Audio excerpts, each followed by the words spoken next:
By virtue of the authority conferred on me as Vice-Chancellor, I now constitute this Assembly a congregation of the University of Cape Town.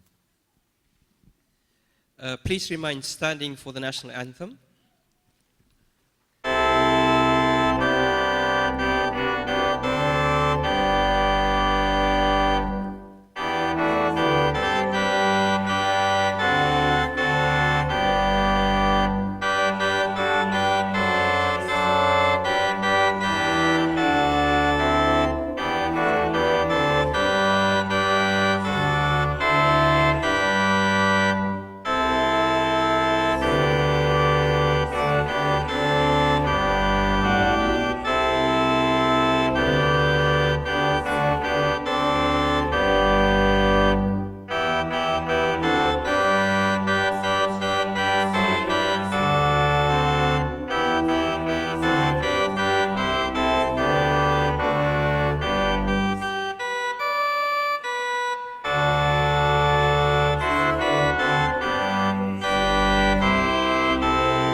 Vice-Chancellor, I have the honor to invite Napula Masipa, the Student Representative Council Chair of Societies, to read the university dedication. Good evening. At this time of celebration, we, the members of the University of Cape Town, reaffirm our mission to nurture rational and creative thought and free inquiry, to strive for excellence in teaching and research, to educate for life, and to address the challenges of our society. We undertake to advance these ideals in a spirit of freedom and responsibility, and through consultation and debate. We celebrate our founders, benefactors, and predecessors, those who have built the fabric and nourished the values of UCT. To those of you who will graduate today, we wish you courage, wisdom, and purpose. To those of you who will leave the university to learn and work elsewhere, may you be sustained by those values which unite us here today and advance them in the world beyond. A love of truth and of learning and of this, our university. Please be seated.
dresse e vernuta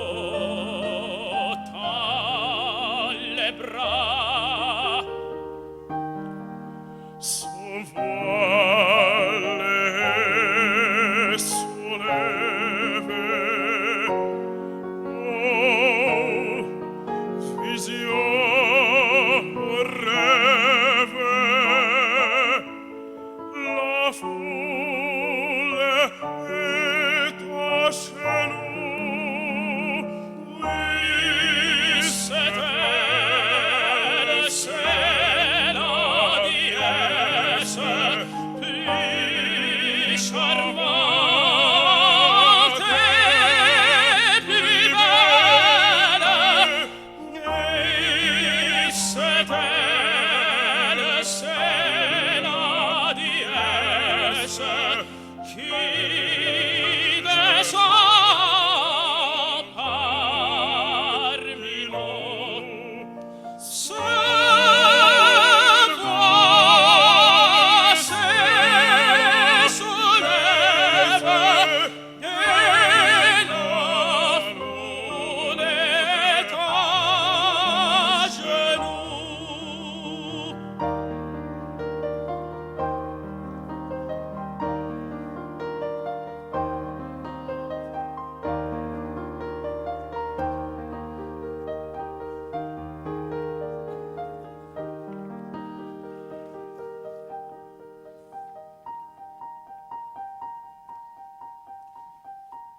Mais à travers la foule, elle s'ouvre un passage.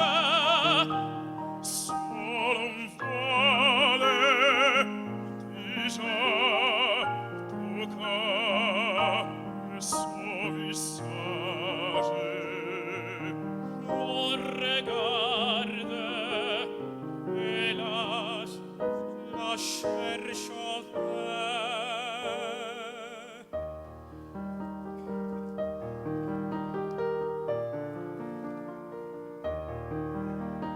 Elle fuit, elle fuit.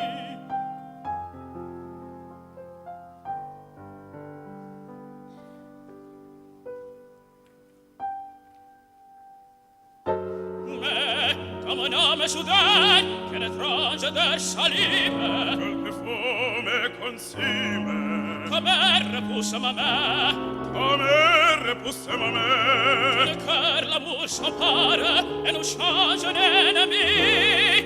Non,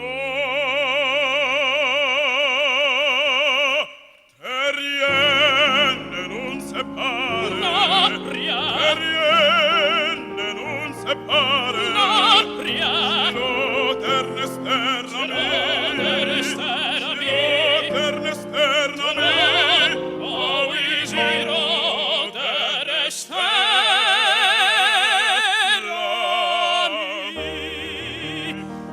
Oui, c'était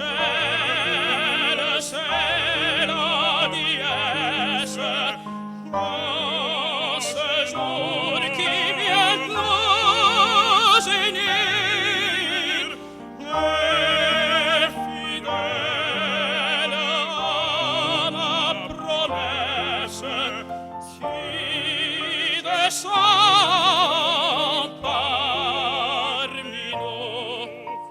Se voit, se soulève, et la foule est à genoux. Oui, partageant la même sorte, soyons unis.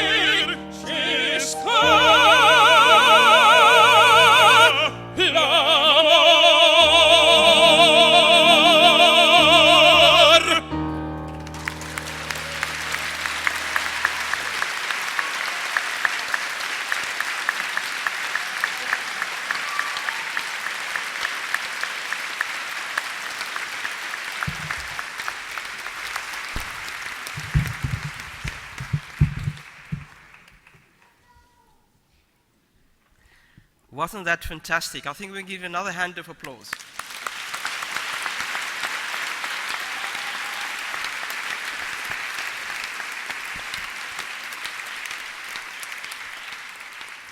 This was the Pearl Fisher duet by Bizet, and apparently the storyline is that it's about two friends that were fighting over one woman, and at the end they've decided that their friendship is more important.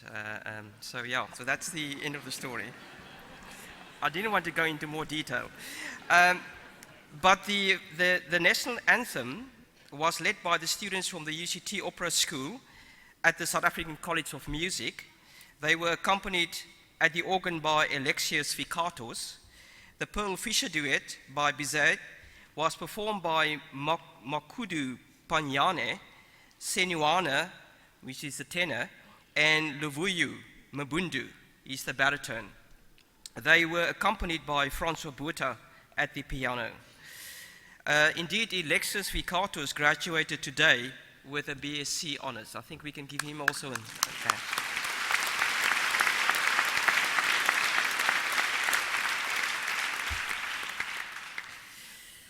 So good evening to all of you. It gives indeed for me a great pleasure to welcome you all on this auspicious and joyous occasion on behalf of the University of Cape Town. Graduations are joyous affairs for everybody. The graduates, their parents, family and friends, and also to the staff. For everybody then, it's a day that is marked by a sense of achievement and indeed an atmosphere of celebration. For many in the audience today, the event marks the culmination of a great deal of hard work and in many cases sacrifice. So well done to all of you. The University of Cape Town strives not only to confer just a degree to our graduates, but really to provide a degree or offer a degree or confer a degree that is embedded in a set of values that hopefully will set our graduates apart. Those are the values of critical inquiry and the receptiveness to alternative ideas that it engenders, service and social responsiveness, and very, very importantly, those of integrity. So I would like to extend my hearty congratulations to all the graduates here this evening. I can just say to all of you, go out there and make South Africa, our country, and the world a better place.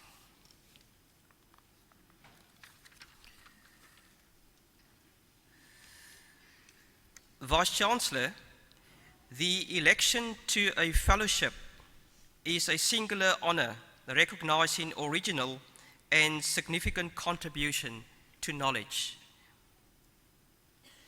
Vice-Chancellor, I have the honor to present to you for a fellowship of the university, Keaton Deda, Professor in the Department of Medicine.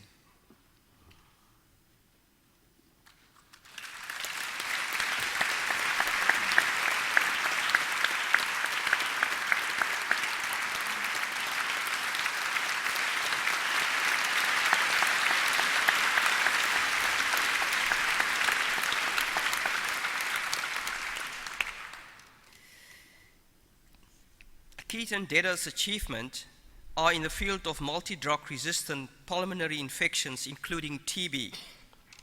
His work has enabled more rapid diagnosis of drug-resistant TB, avoids redundant and expensive drugs, has found ways in which survival of patients with drug-resistant TB can be improved, has defined when therapy should be withdrawn in destitute patients, how healthcare workers should be optimally diagnosed, and is currently evaluating a new treatment regimen for drug-resistant TB.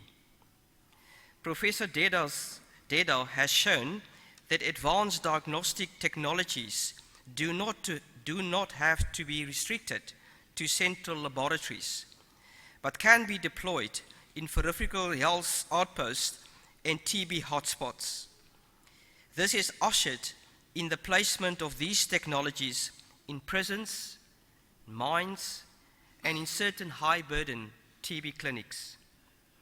Vice-Chancellor, I have the honor to invite you then to award a fellowship of the University to Keaton Unka Jaren Deda.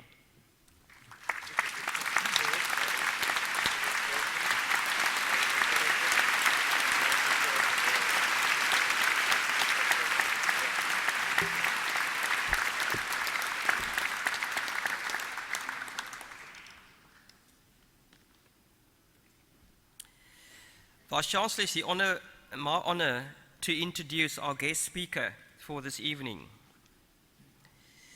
Hugh Amor is the Universities of Cape Town's longest-serving registrar, having been appointed in 1987.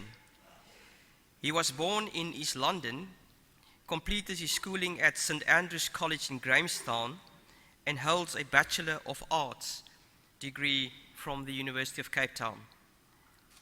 Hugh Amor has served UCT for 42 years in various capacities. As a student, he was a sub-warden of the Driekoppen residence, now Kupano, and the secretary of the Student Representative Council. Before becoming registrar, he held numerous junior administrative posts, was the academic planning officer from 1978 to 1983, and the academic secretary and deputy registrar from 1984 to 1986. He has served as a member on the Matriculation Board, the University South Africa's Admissions Committee, the University South Africa's Legal Advisory Committee, and a University South Africa Council for Higher Education and a Department of Higher Education and Training task team on the Higher Education Act. And he was also involved in a Department of Higher Education and Training task team on a central application service. He is known as the keeper of institutional knowledge and can seemingly recall without difficulty every institutional rule and precedent and the details of the debates and discussions both from his own time at the university as well as before, and he's been elected to the rank of Registrar Emeritus by the University Senate. Ladies and gentlemen, our guest speaker, Hugh Amor.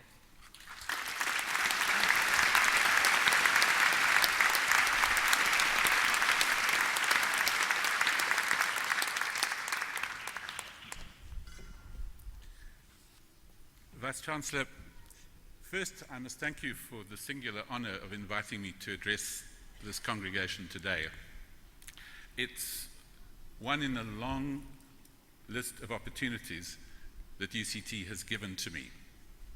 And one of those opportunities some 25 years ago was with the late John Reid to compose the dedication that the SRC member read earlier this evening.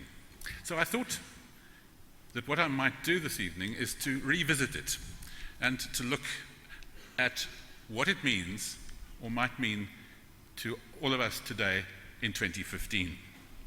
It starts off and proclaims this as a time of celebration. And yes, it is.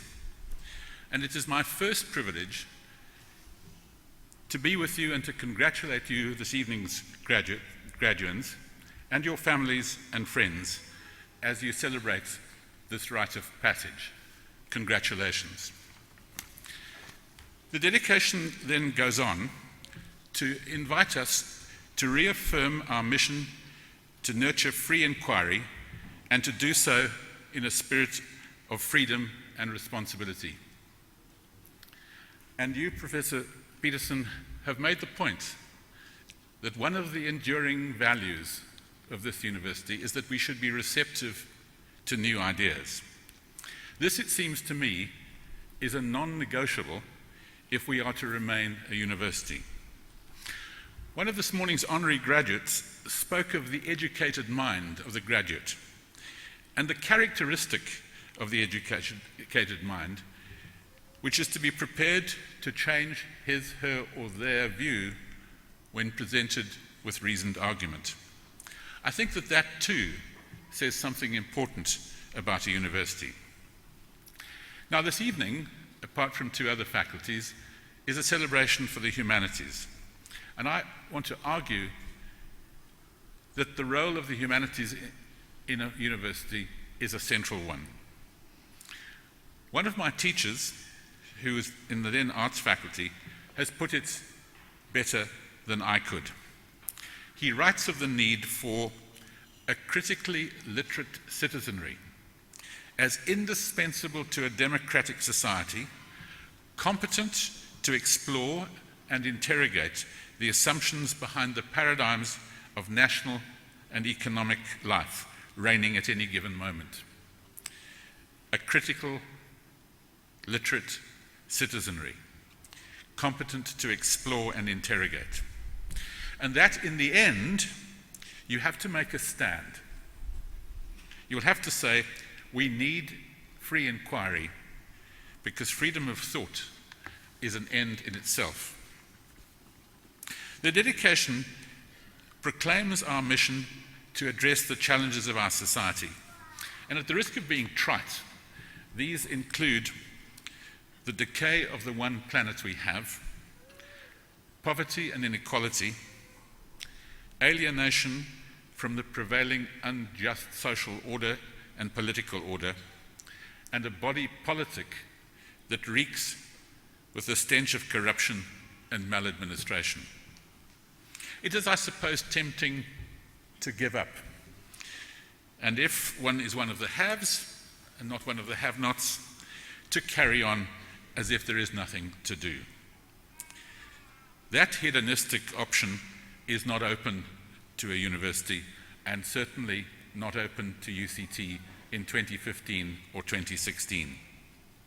Now, this evening, we have heard of the work of a new fellow and how this work is addressing the challenge of multi-drug resistant TB. That is a challenge of our society, deeply rooted in poverty and inequality. Later this evening, we will be given brief introductions to the work of those of you who are to graduate with PhDs. These are just examples, just a few examples, the tip of the iceberg, if you like, of the too often hidden work done by members of this university attempting to address these challenges. And engaged scholarship, or socially responsive work, has become an important facet of the work of this university in the past decade. Some examples of outstanding socially responsive work were marked this morning and this afternoon by Social Responsiveness Awards. Again, they are simply examples of much that is being done in this university to take up this challenge put in the dedication. And it seems to me to be important that each one of us takes on these challenges in his, her, or their way. Does it make a difference, you may ask? Yes. And as a visitor to these shores said in a speech given in this hall some 50 years ago, said, each time a man stands up for an ideal or acts to improve the lot of others or strikes out against injustice, he sends forth a tiny ripple of hope, and crossing each other from a million different centers of energy and daring, these ripples build a current that can sweep down the mightiest wall of oppression and hope. Not all, in fact, probably very few contributions will consist of headline-grabbing activism. Some will be the contributions of poets and writers who help us see and restore our humanity. Others may devise technologies that make a difference. All contribute to the stream that becomes a current. And then the dedication goes on to say that we are to strive for excellence in teaching and research. A former Vice-Chancellor before she became a Vice-Chancellor, in a paper entitled Standards, a Loaded Term, argued at a time that access was on everybody's minds, that while access was important, it was equally important to establish acceptable standards with objective criteria to measure performance, to maintain standards, and finally, to continue efforts to raise standards at all levels of performance. She went on to argue that South Africa could not, and this is true, as true today as it was then, afford low standards. She urged that we encourage a culture of excellence in performance for the inculcation of a climate of high expectations and support when those high expectations were achieved. At the same time, she urged students to take greater responsibility in the learning process. Now, in today's 3 congregations, UCT will confer a record number of PhDs and a record number of postgraduate degrees. These, I believe, are the outcome of this continuous striving for excellence. Her challenge was to all of us. The dedication reminds us of it. And for me, one of the most terrifying of the New Testament parables is the parable of the talents. Essentially, we are given talents, and heaven forbid if we don't use them to the full. As Milton put it, that one talent that is death to hide. So each of you graduating today is exhorted in the dedication to strive for excellence in your future careers, in the service of this country and this continent. And again, Professor Peterson, as you said it, to make South Africa and the world a better place.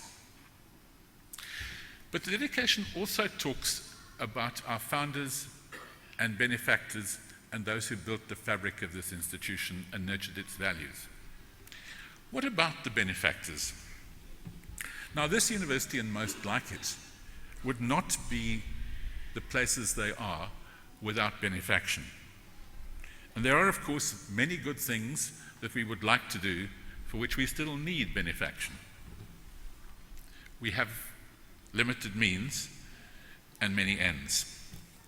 And for the past 35 years, and especially before the formation of the National Student Financial Aid Scheme in the late 1990s, UCT has been able to widen access by providing financial aid, by providing academic support and academic development, and housing. Some of this provision is now institutionalized. For all of it, benefaction was the catalyst and for many years the mainstay.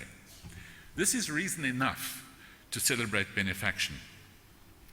But should we be critical recipients of donors' money, of benefaction? Should we be concerned about the source of the wealth that is behind the proffered gift? And how should we honor benefactors? This hall was the focal point of the architectural set piece conceived by the university's young architect in the early 1920s, J.M. Solomon.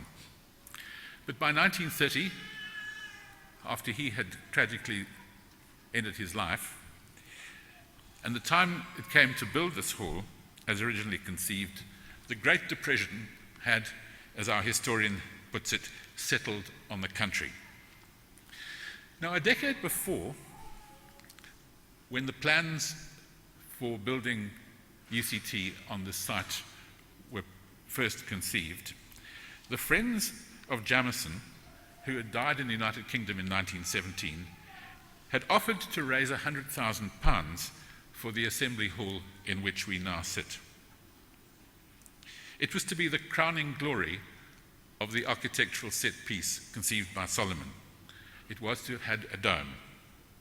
By 1930, however, receipts and pledges towards the 100,000 to be raised had only totaled 30,000.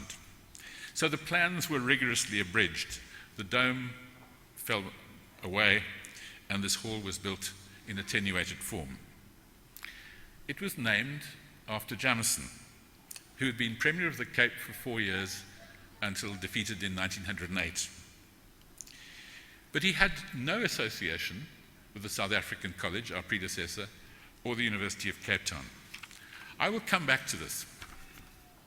Our founders in 1829, when the South African College was formed, set out in their prospectus 2 objectives: that the new institution was to be fully South African and equal to the best anywhere in the world.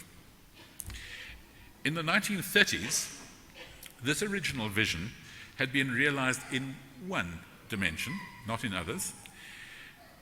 And though the dominant and for many alienating culture of UCT in the 1930s was English, there was a significant proportion of Afrikaans-speaking students. As UCT's historian has observed at the time, many Afrikaners at UCT felt strangers on a campus which commemorated Rhodes and Jameson in a very concrete way. With that lesson from history, we should not have been surprised by the avalanche of support garnered by the Rhodes Must Fall campaign in 2015. For the UCT student of 2015, Rhodes was not merely anti-Afrikaner British imperialist, but the personification of racial capital that led to the subjugation of the majority of South Africans. It is part of our history that the Friends of Jameson raised a fund for this assembly hall and raised a third of what it cost. The Afrikaans-speaking students of the 1930s had to accept daily reminders of the British imperial project. The staff and students of 2015 and 2016 will not. And it is therefore seems to me that we must accept, and I suggest celebrate, the fact that the university we love will be a better place when this hall has a new name.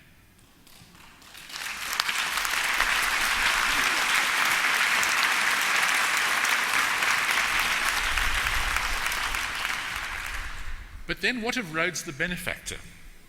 What do we make of the fact that the land on which this campus is built was his to give, and that he provided expressly that it should be the seat of the South African university for which he strove?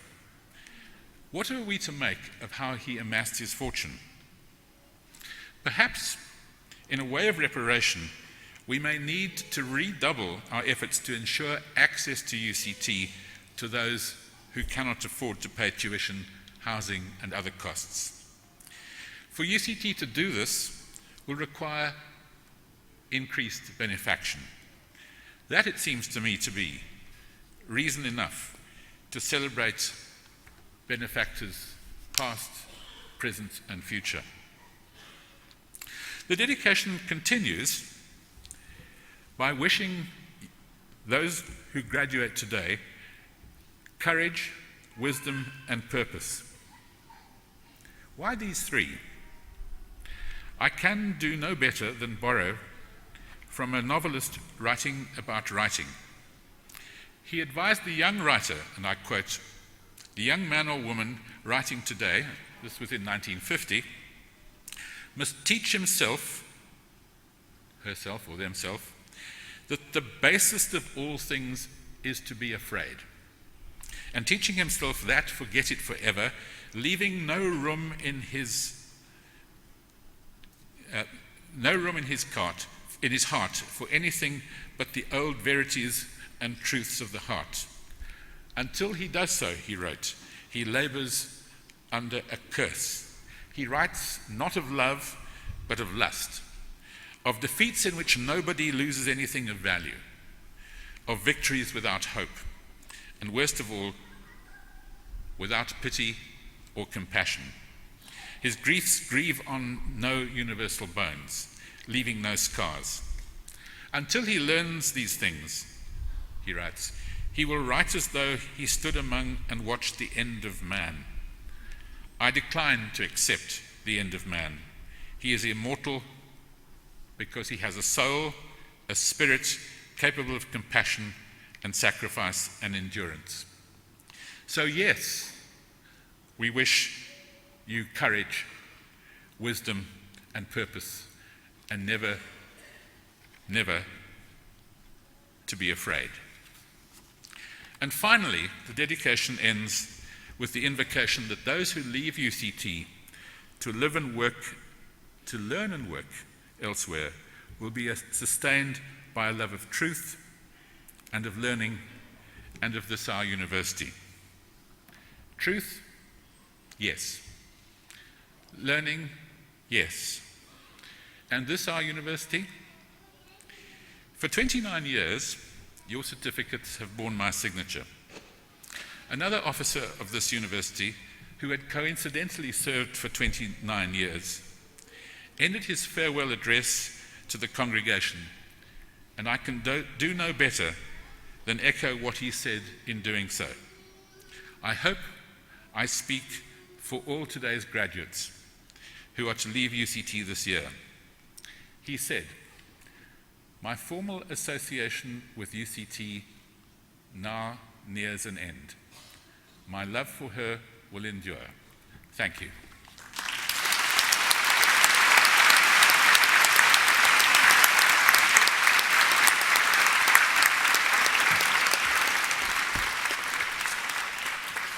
Thank you very much, UAMO, for reminding us again what University of Cape Town is all about. In my introduction, I mentioned to the audience that UAMO have served 42 years at the University of Cape Town.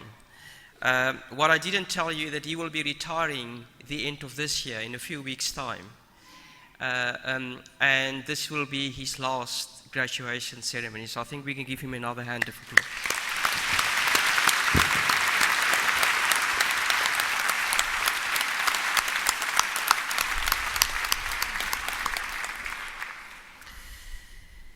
And Imbongu is a composer and an auditor of poems of praise.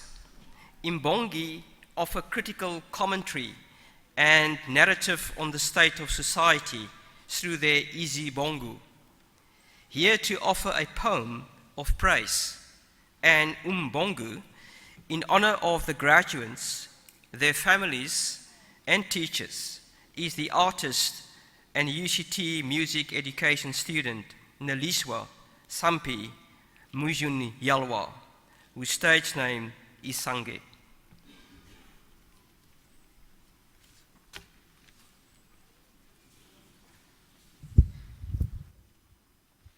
Maine ivula, Maine ivula.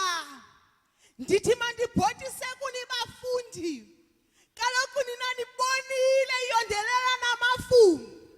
Nanga nizokubona ubumnyama kanti kuqala kube mnyama xa kuzokhanya. Namhlanje budethi libumnyama buvele ukukhanya. Inili ivula. Namhlanje nidla iziqhamo zokusebenza kokubila kobunzi lenu. Siyanivuyela, siyanihalalisela namhlanje kumele uba nisigobha amacala kaloku. Ngoba kaloku naninxibe izambatho ezimbetshembetshe ngathi yipikoko. Ewe ndiyalibona oloncumo ngathi lolukablankethe kaloku. Bekusithi xa nigqolozele ezo ncwadi zenu niqwalasele kaloku nipheka nizamisa lembisa. Nibonakala ninejuju kaloku amadolo bethu uJune noJulayi. Namhlanje siyanikhulula, hambani kaloku niye kwelo liswe. Ifikile kaloku imini bikathi xelwa. Kudibene inhlanga nesizwe sizonivuyisa. Hayi kaloku ndinobashiya ngasemva abazali. Ewe kaloku nincumile nani kodwa impokotho ziphume ngaphandle kaloku. Ngoba zishukuxakile kaloku ngoba benisenzela abantwana benu. Halala ngokubanika isipho esingasoze sinikwe mntu. Mandiva abazali beyise lamandoda edumzele. Bapha abafana bashaya amakhwelo wawo namhlanje. Apha amantombi atyityizela namhlanje. Hayi bo ndingabashiya njani abahlohli kaloku. Ndingabashiya njani icuba buchopho zethu kaloku. Sibamba ngazo zozibini izinto sezingayeki into eniphathisiweyo. Senibatyisa intsana kaloku kula mabele wena abhonxileyo lo mabele aphuma amasi nobusi emfundo kaloku nina nifana nomthi kaloku ochamileyo nifana namanzi ampompoza yamanzi asempilweni seniqhubeke kaloku nakusizakulwane esisayo nisidlisa ububomi bumnandi ewe kaloku ndithi kuni nanko uHugh Mona yaliqhawe phakathi kwamaqhawe siyabulela tata ngomsebenzi omhle wenzileyo. You are the hero, you are the man of men. How did you do it 42 years? 16 graduations a year. You are the best. Go and rest now with your family. Spoil yourself, go overseas, do whatever you want to do. But we will miss you. Amade ngawetyala bethuna makanyantsula umagaba aphuma uciwosha into omlamba uthithiba umsuthu umjoba uthikoloshe leham yo.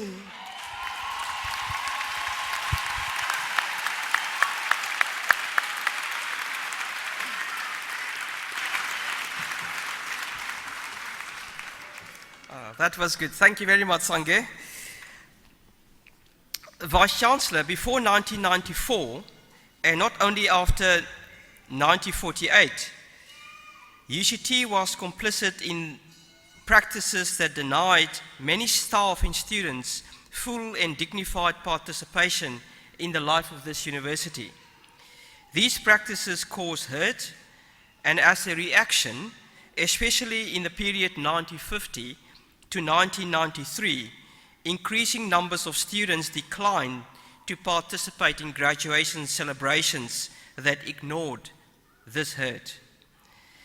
The Council and Senate have invited students of that period who did not attend these ceremonies to attend a suitable ceremony in the years leading up to the centenary of degree awarding status, and that will be in 2018, for re-graduation.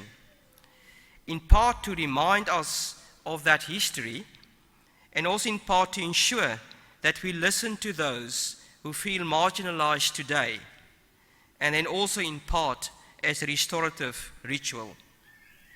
A small number have accepted the invitation for re-graduation today. In fact, we got 2. So, Vice-Chancellor, I have the honor to present for re-graduation for the degree of Bachelor of Social Science for Kiswa Fezi.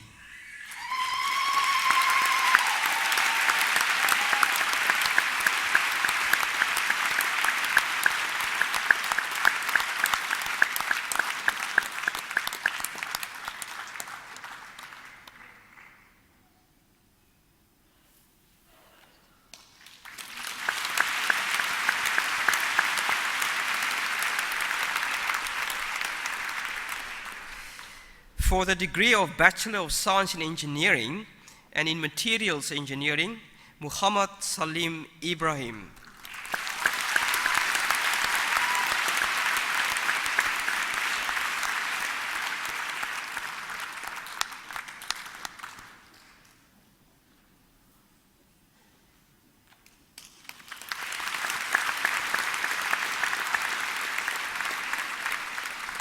I can just add that Muhammad's daughter, Tasneem Ibrahim, is also graduating today, so I think we can also do it here.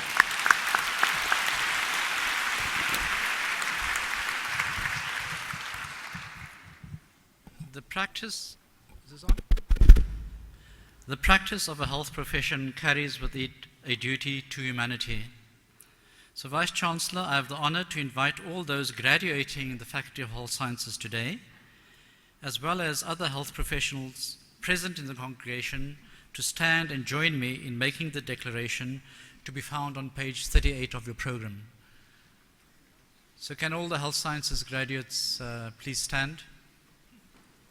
Page 38.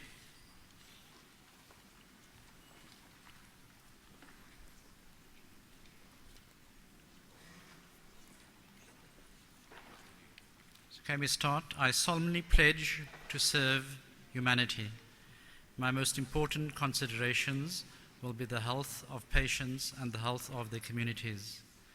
I will not permit considerations of age, gender, race, religion, ethnic origin, sexual orientation, disease, disability, or any other factor to adversely affect the care I give to patients.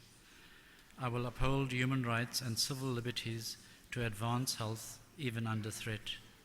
I will engage patients and colleagues as partners in healthcare. I will practice my profession with conscience and dignity.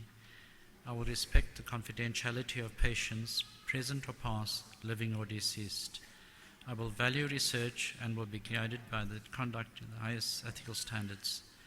I commit myself to lifelong learning. I make these promises solemnly, freely, and upon my honor.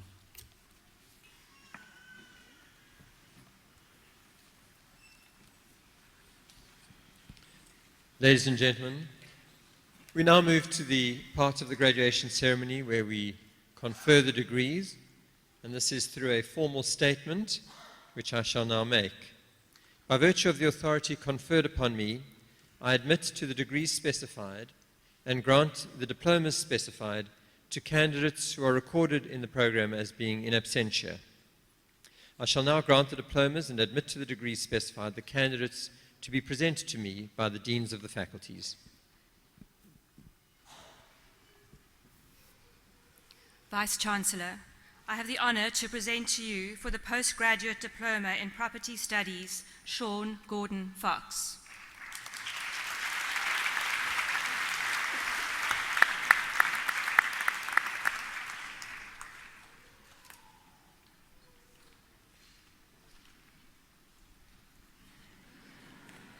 Dion Jansen van Vuren.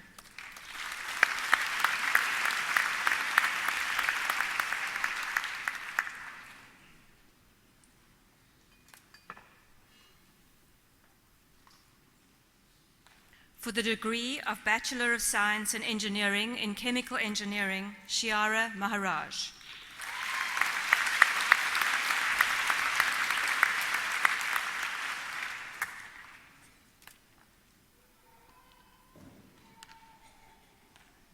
Linneo Matumane.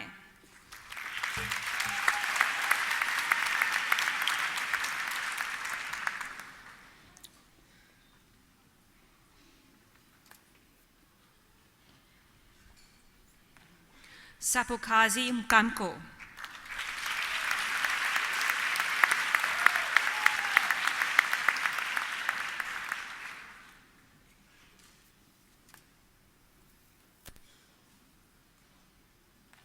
Rory Sang Tuane.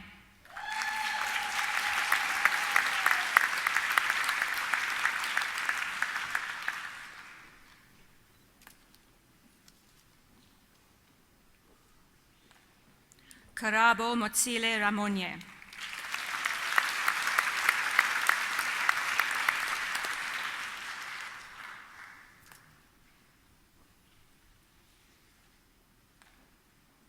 Murray Leslie Shaw.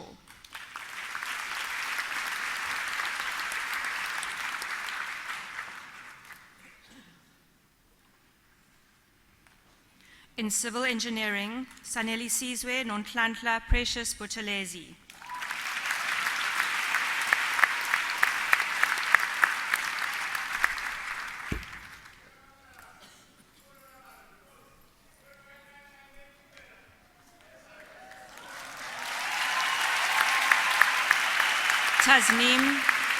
Tasneem Ibrahim.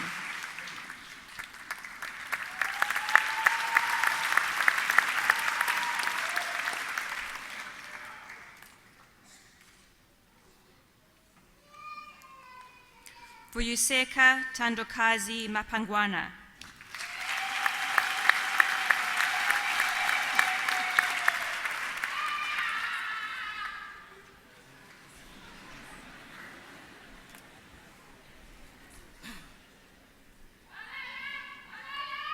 Ntlamulo Ndlovu.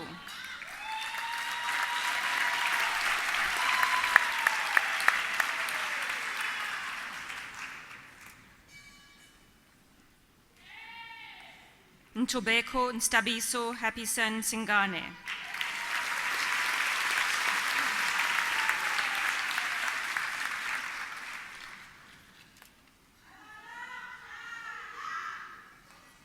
In electrical engineering, Toli Biela.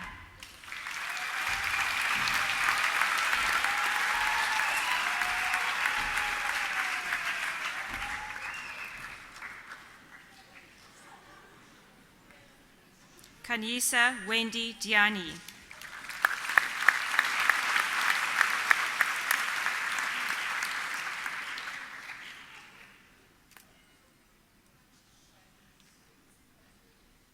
Mohammad Tariq Hendricks.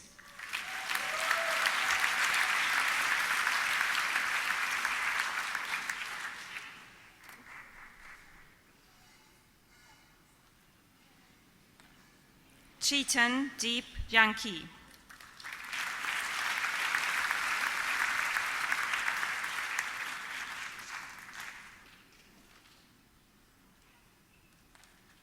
Rain Reggie John.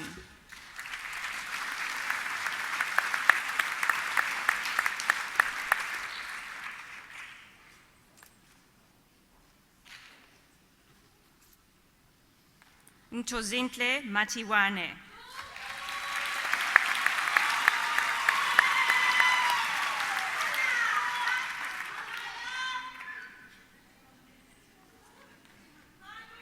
Sandisizwe Machaulauna.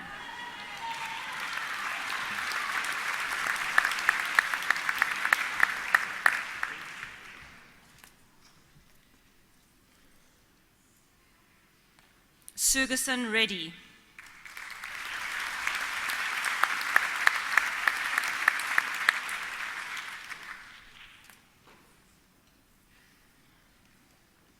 In electrical and computer engineering, Michael James Allport.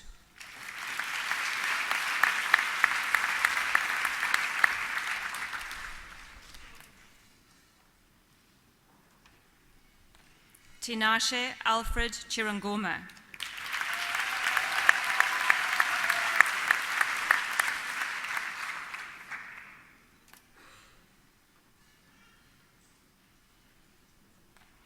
Elizabeth Aoja Nyambekeri Foli.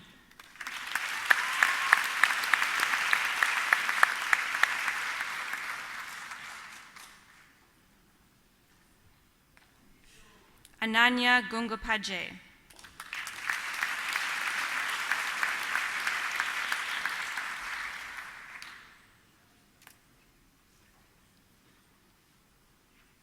Yin Za Su.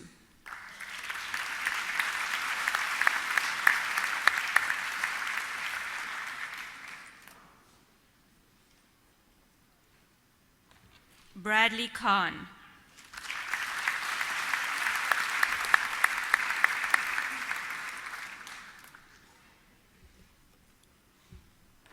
Barbara Apili Ojur.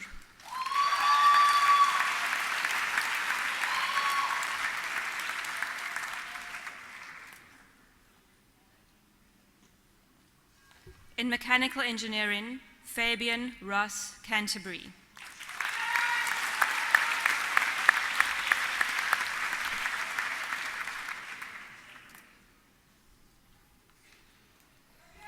Michael Haig Daly.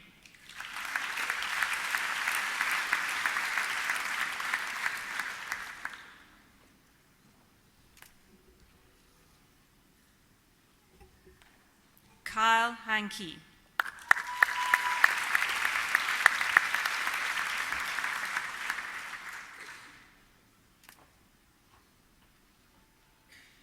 Sam Shafishuna Itete.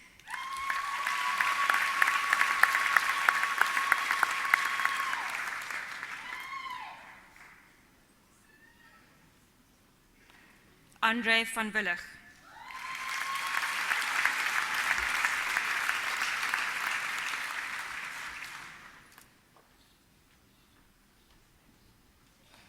In mechatronics, Nathan Boyles.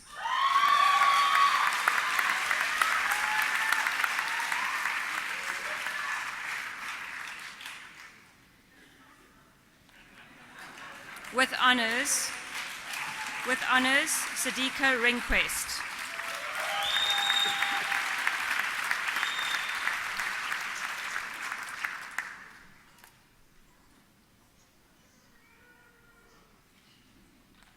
Sabina Sundramurti.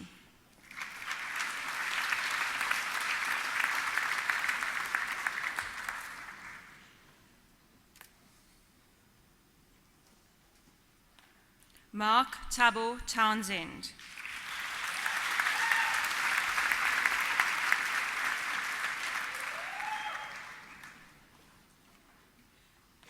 For the degree of Bachelor of Science in Geomatics, Yannick Wilhelm Rotscher.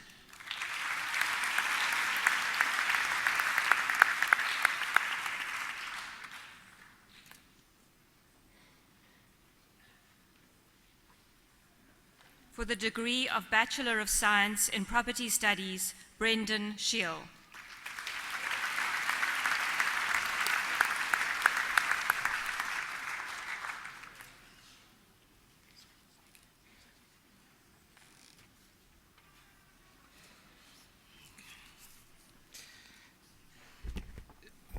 Vice Chancellor, I have the honor to present to you for the Performance Diploma in Opera, Tombienkosi Ziona Zoge.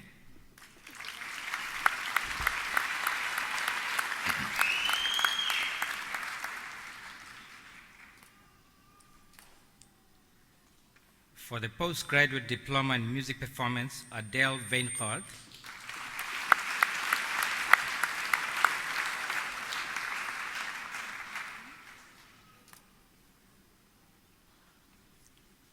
For the degree of Bachelor of Arts, Funega Banjato.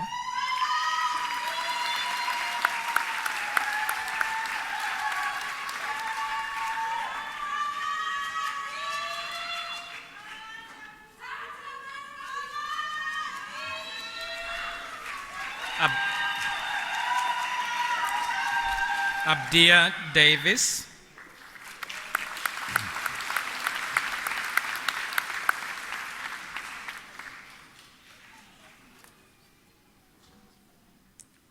Georgia Emily East.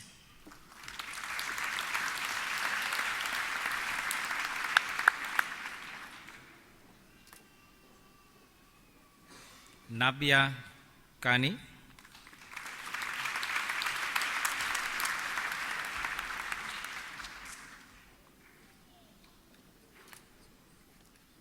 Lesejo Kuso Madisa.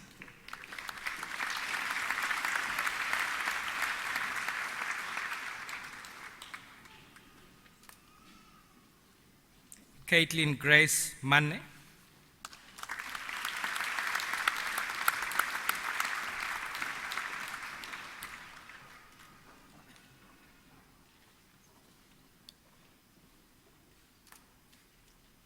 Jason Pillay.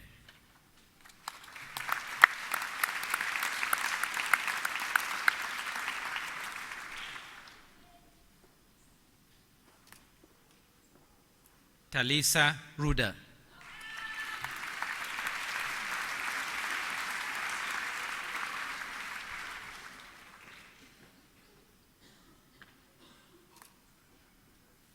Robin van Skalkwijk.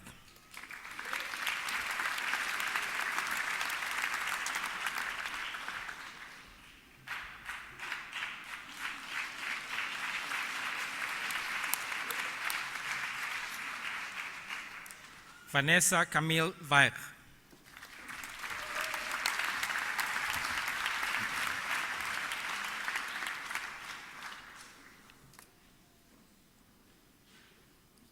In Film and Media Production, with distinction in Film and Media Production, Jessica Jane van Veek.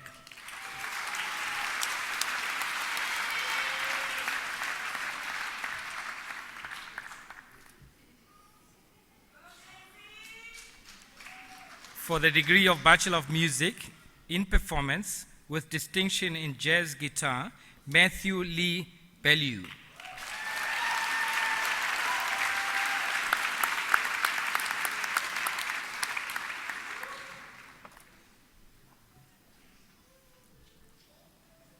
For the degree of Bachelor of Social Science, Rachel Joachim Alberts.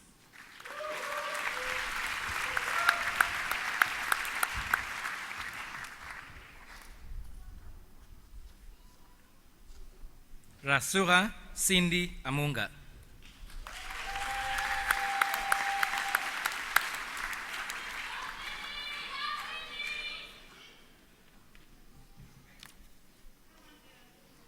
Jane Awodele.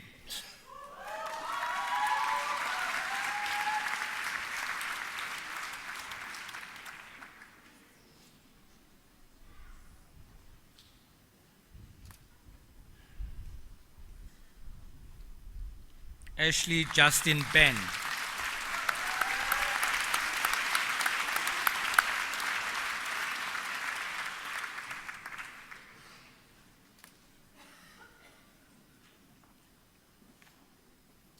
Alicia Gail Shamail.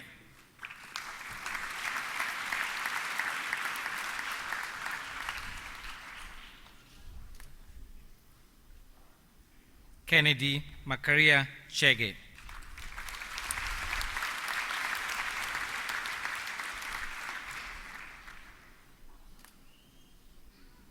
Ariel Cheng.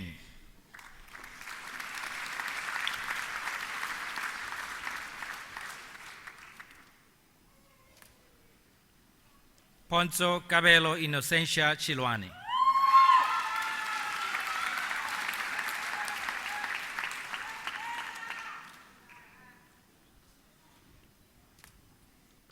Samantha Farquharson.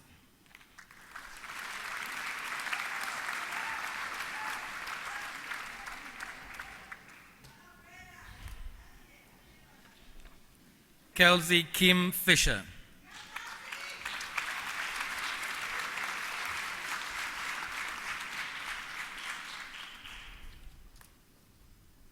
Takib Hendricks.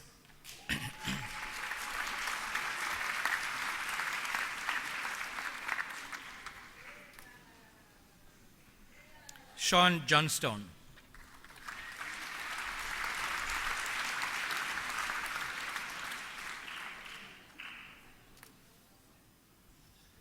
Azande Fanelesbonge Kubega.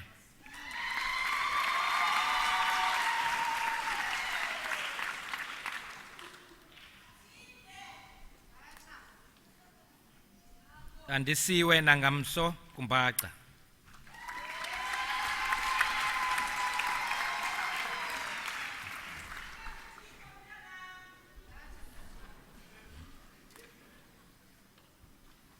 Loisa Lacha.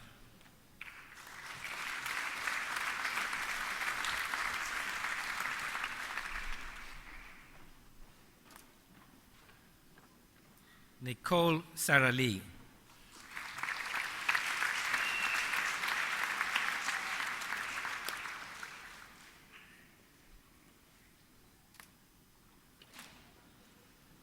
Ishmael Zitembiso Mahlangu.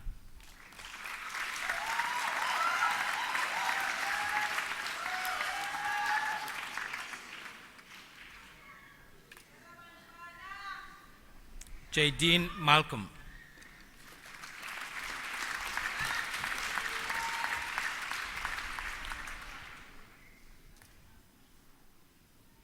Sharon Faranaz Mashud.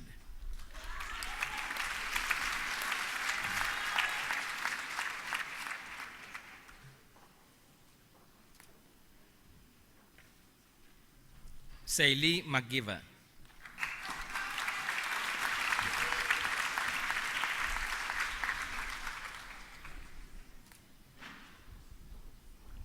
Kosnati Mwabe.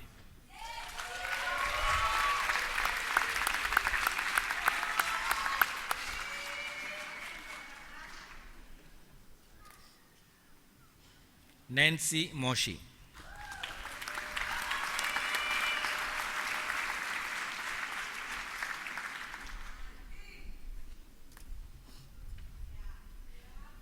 Penjani Joy Msetega.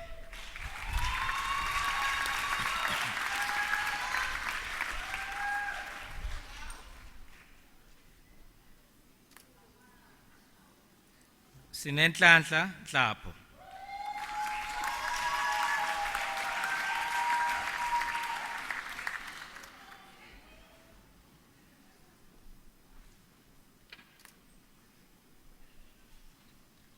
Kirsty Ann Noonan.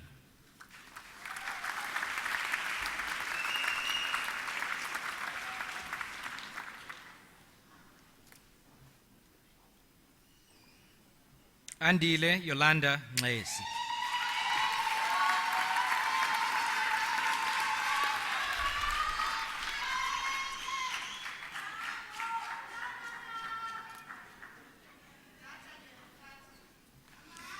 Lemiz Osman.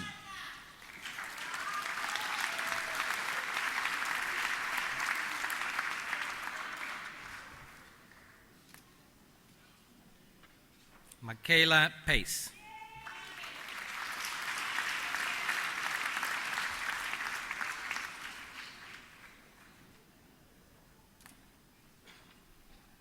Zaid Raji.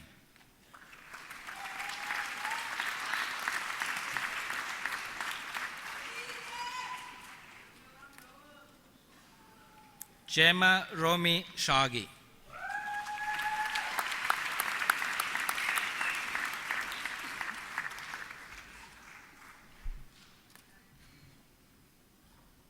Annie Shumba.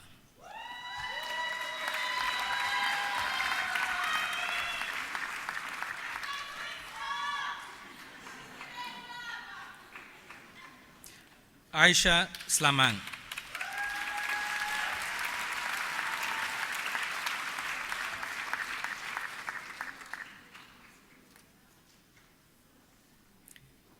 Sihle Sogaula.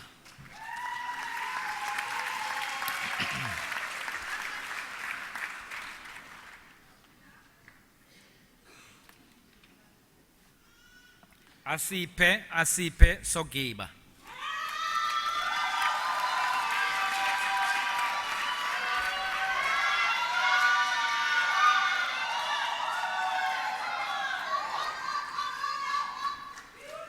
Shari Michaela Tangen.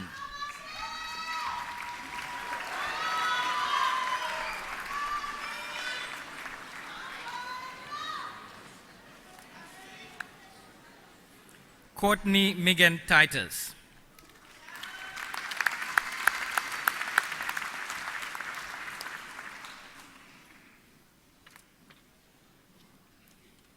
Karin van Rooyen.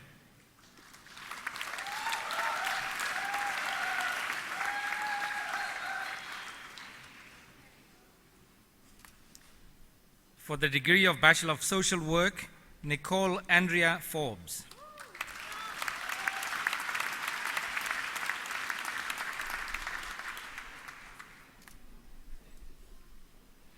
Graylene Hillary Heldeblum.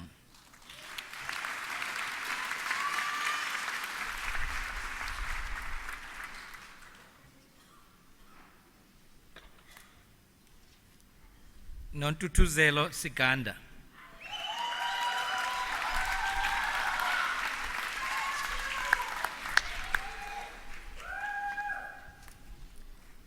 For the degree of Bachelor of Arts with Honors in African Languages and Literature, Zianda Yola.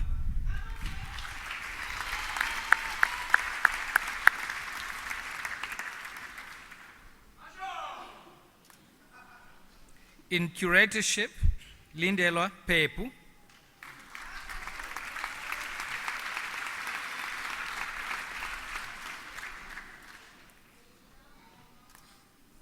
For the degree of Bachelor of Education Honors, Luvuyo Jack.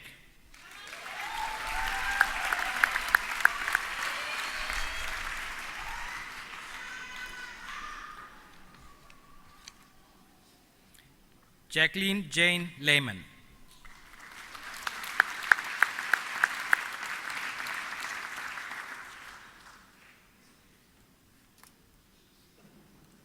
Tulani Mpahlwa.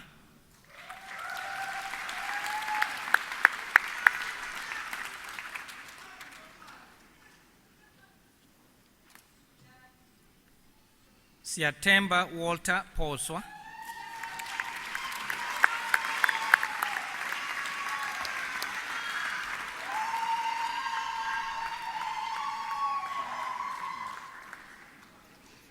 Carol Tessa Wengrove.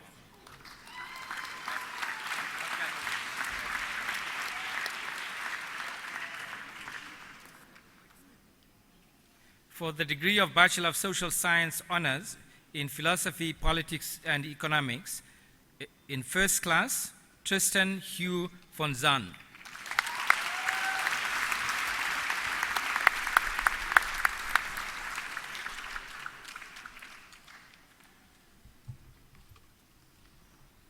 Vice-Chancellor, I have the honor to present to you for the degree of Bachelor of Science Honours in Construction Management, Yusuf Abrahams.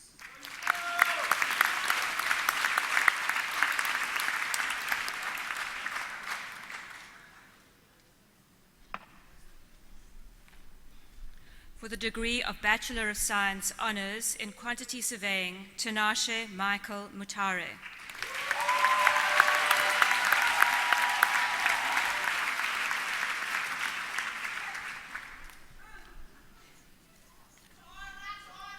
For the degree of Master of Architecture Professional, Clint Mark Abrahams.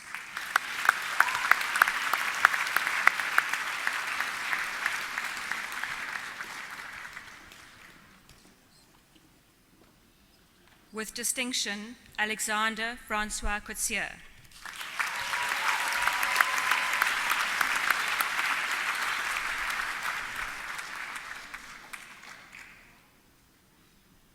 With distinction, Christine Carol de Beer.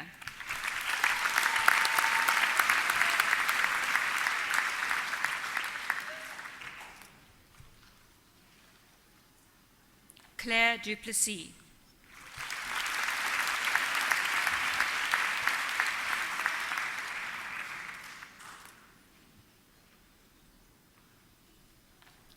Devon Duplessis.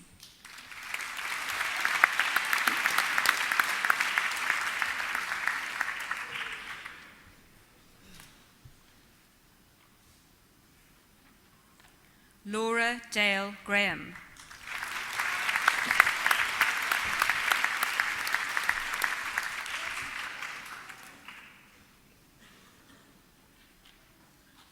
Lauren Jane Herring.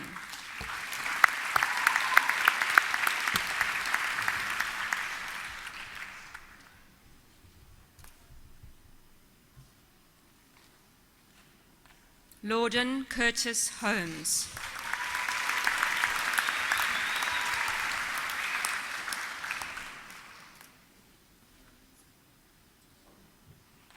Luke Daniel Lachranji.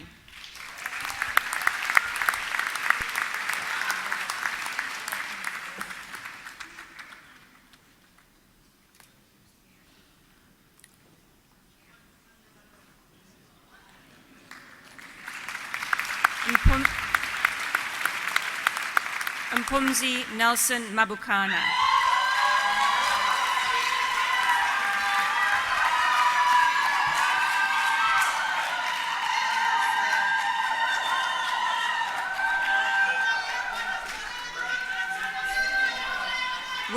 With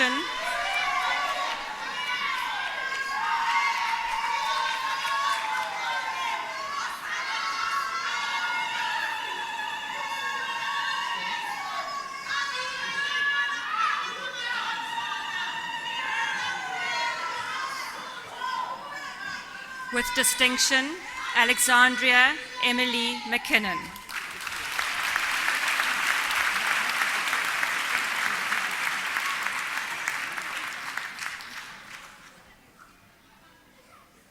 Katarina Malan.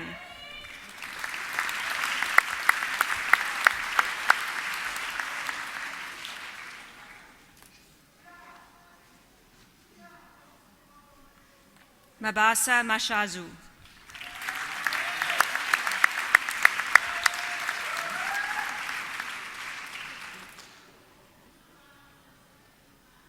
Maximilian Richard Melville.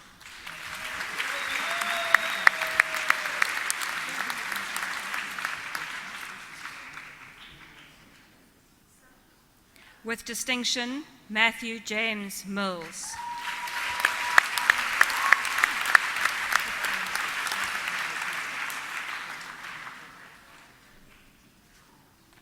Katlego Moreme Mochapo.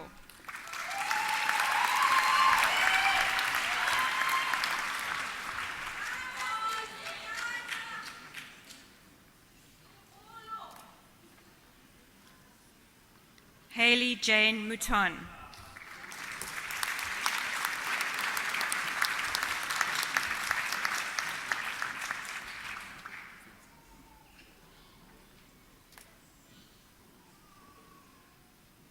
Suad Patel.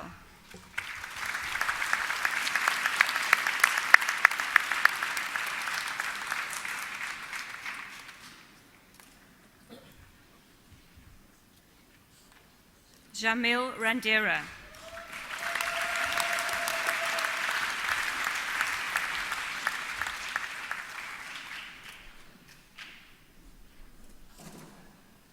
John Sebastian Rolando.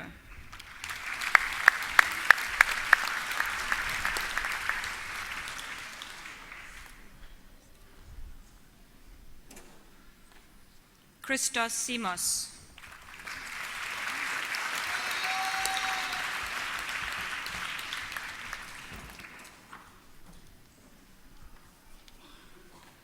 Timo Smit.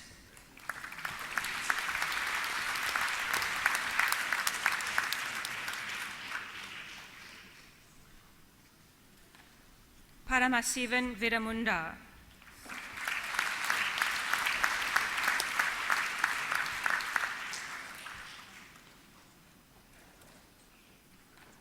Bayonle Olanrewaju Windapo.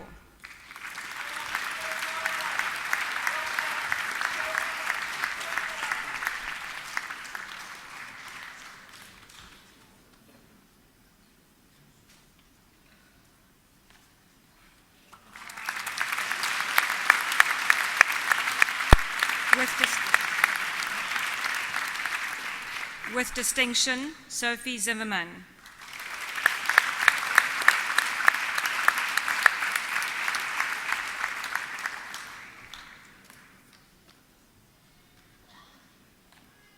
For the degree of Master of City and Regional Planning, Faranaz Basa.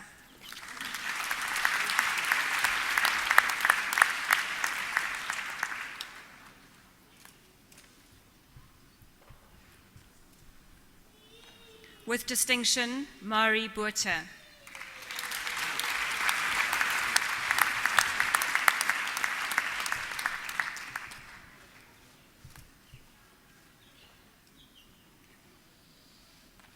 Brogan Lane Bradfield.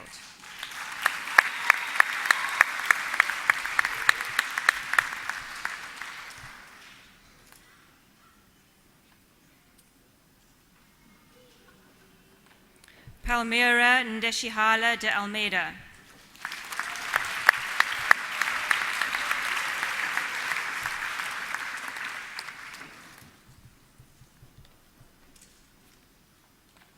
Ryan Nicholas Fester.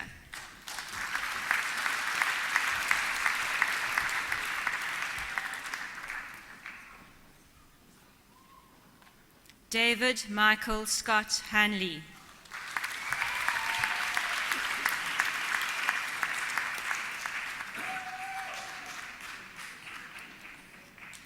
Vumani Panagiotis Madonko.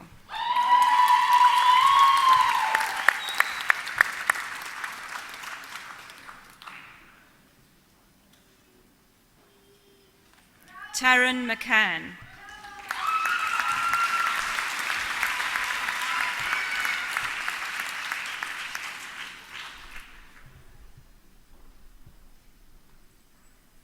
Martin Felix Mendelssohn.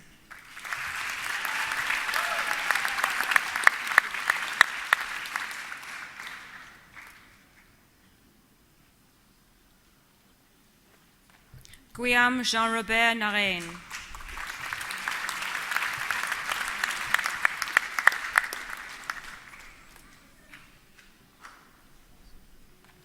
Catherine Barbara Cartwright Nix.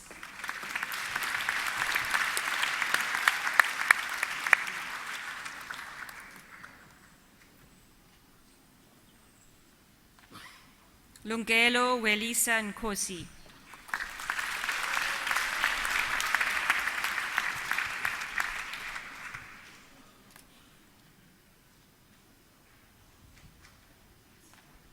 Adam David van Heerden.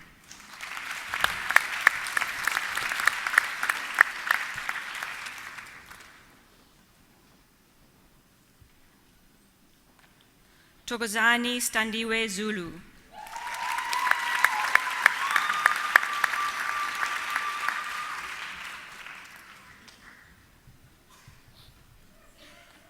For the degree of Master of City Planning and Urban Design, Ranbir Singh Gutti.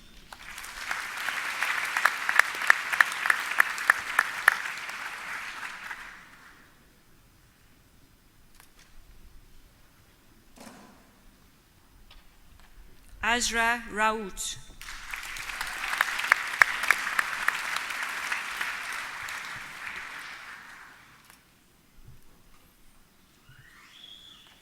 Megan Smith.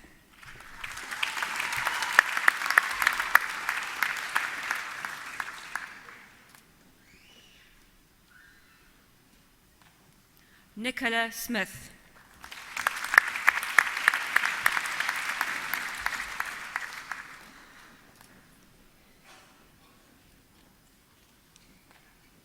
Marika Strauss.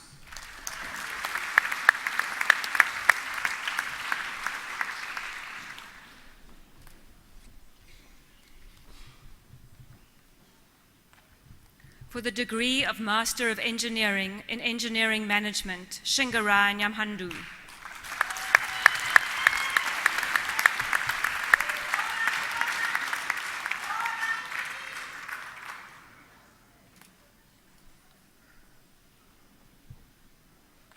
In Structural Engineering and Structural Materials, Yusuf Hagi.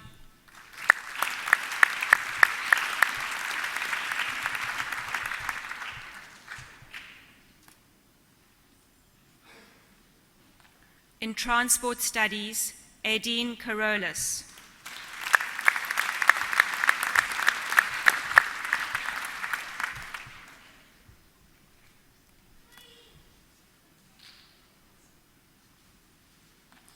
In Water Quality Engineering, Jennifer Louise Robertson.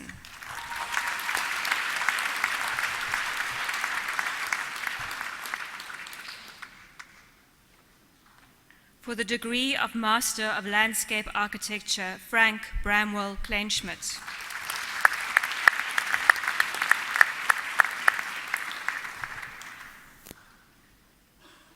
For the degree of Master of Philosophy in Conservation of the Built Environment, Joanne Ruth Burtendach.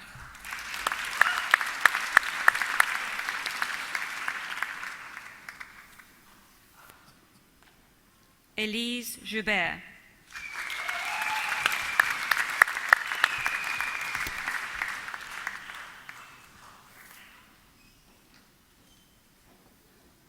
In Engineering Management, Daniel Rochachnych.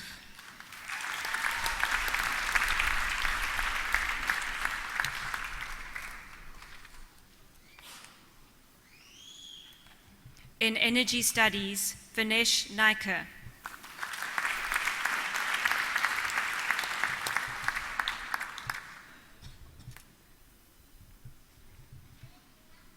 In Energy Development Studies, Hayden Liam May.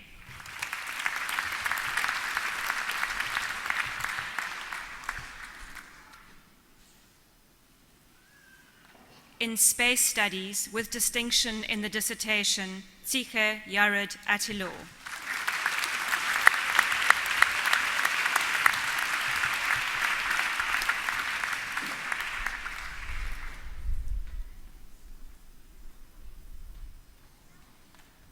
In Sustainable Mineral Resource Development, Takunda Yokai Chitaka.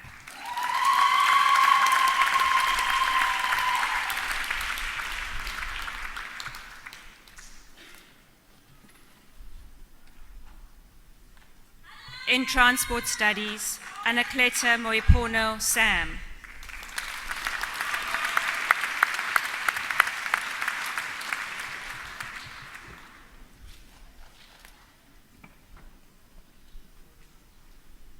For the degree of Master of Science in Engineering in Chemical Engineering, Zahira Ahmed.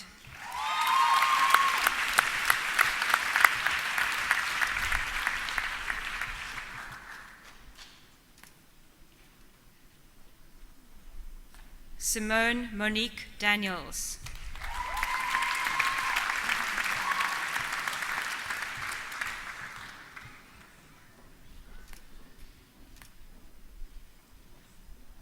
With distinction in the dissertation and the degree with distinction, Gordon Tubani Gambu.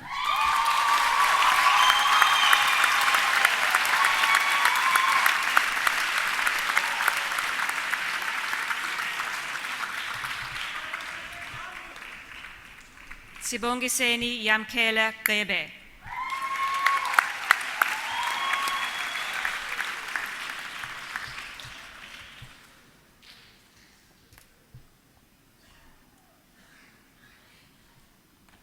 Ntando Yenkosi Shlabangana.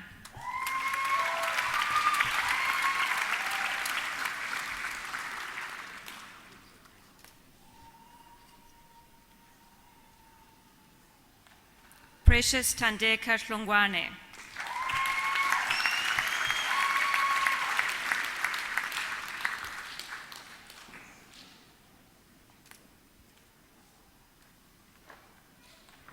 Tisetso Makwane Moimane.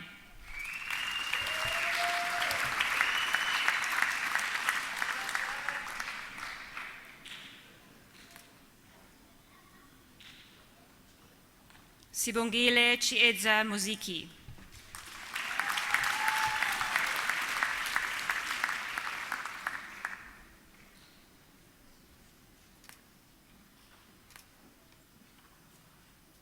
Adolf Ntaja Mwale.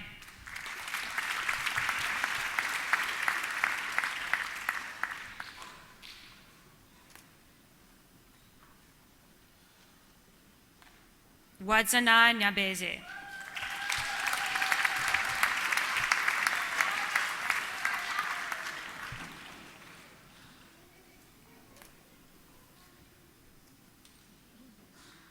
Malika Khalant.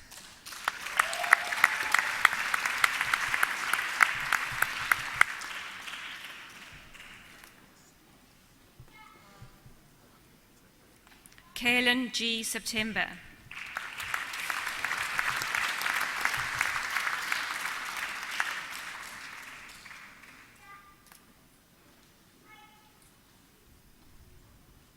Gestos Taguta.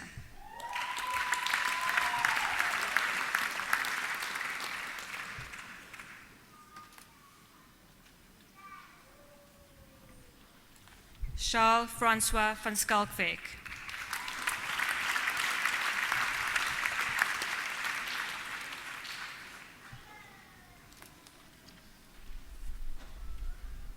In civil engineering, Eva Wanjiru Munamia.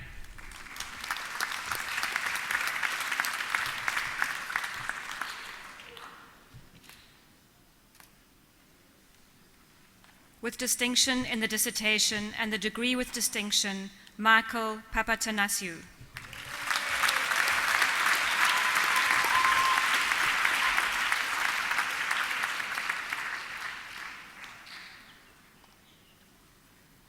Manaka Maria Ratete.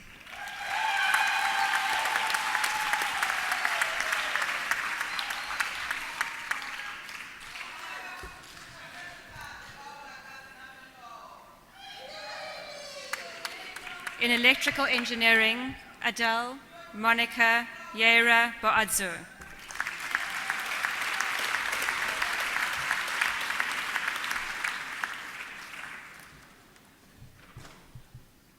With distinction in the dissertation and the degree with distinction, Michael Bosongo Bombile.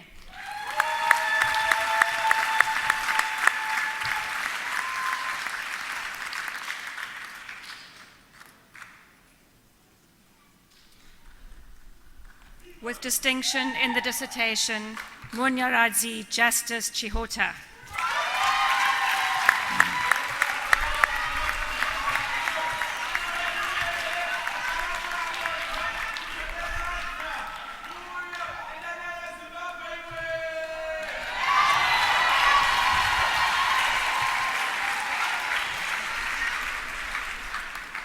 With distinction in the dissertation and the degree with distinction, Callan Fisher.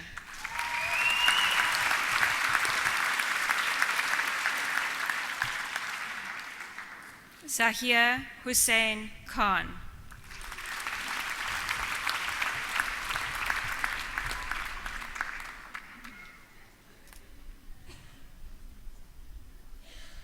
Sekonyana Moeti.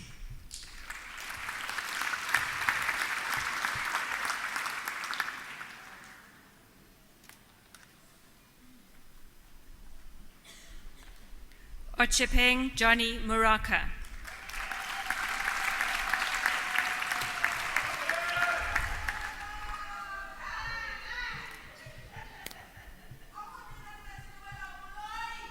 With distinction in the dissertation and the degree with distinction, Nixon Chuo Ngete.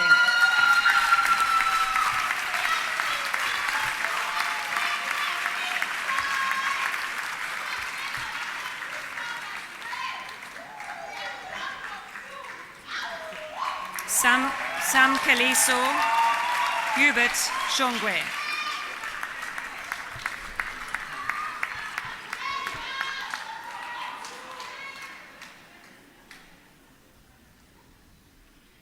With distinction in the dissertation and the degree with distinction, Johannes Petrus Truter.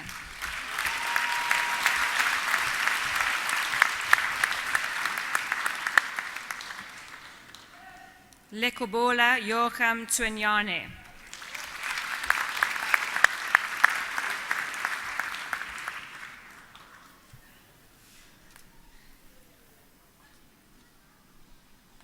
In Energy Development Studies, Hakiri Julian.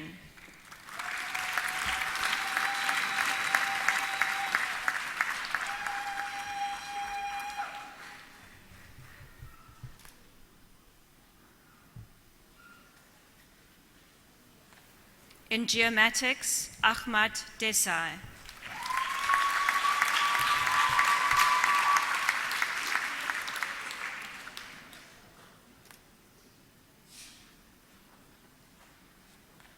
In Geotechnical Engineering, with distinction in the dissertation and the degree with distinction, Angela Lakia.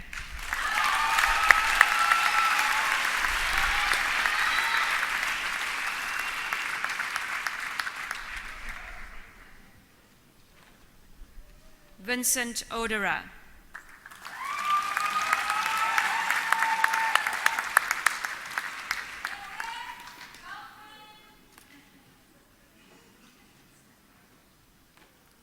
In Materials Engineering, with distinction in the dissertation and the degree with distinction, Nur Mohammed Danse.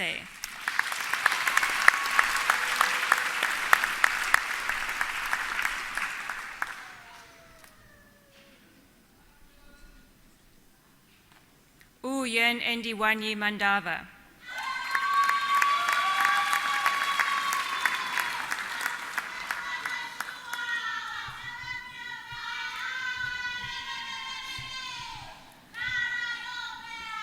Luazi Kangule.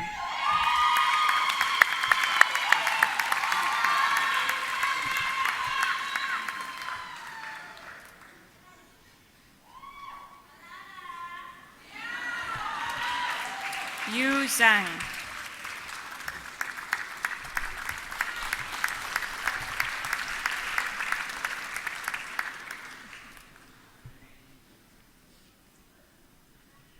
In Mechanical Engineering, Kerry Ann Airy.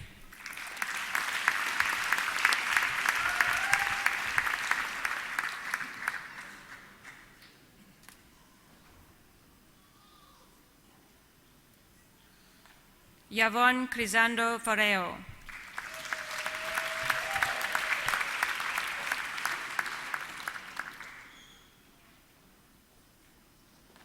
With distinction in the dissertation and the degree with distinction, Y. Kit Fong.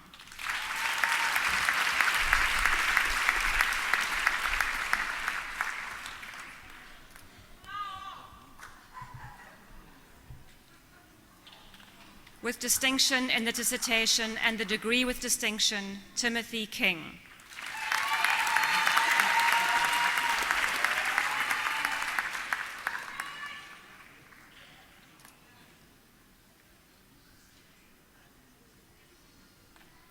Greek Knox.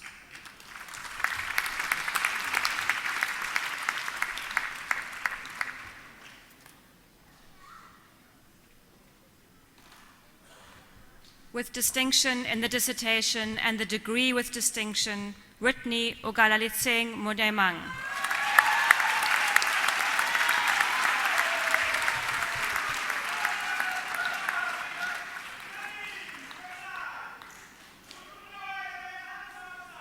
With distinction in the dissertation and the degree with distinction, Vinay Ramaswamy Shekhar.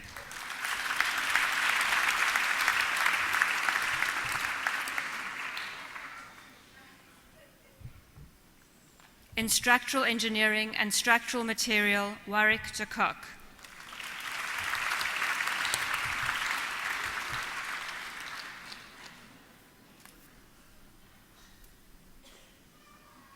In sustainable energy engineering, Deepti Charita.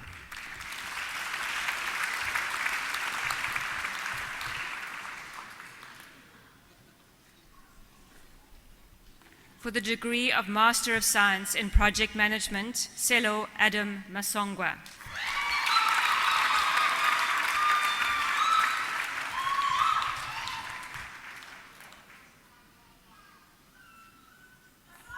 For the degree of Master of Science in Property Studies, David Peter Lange.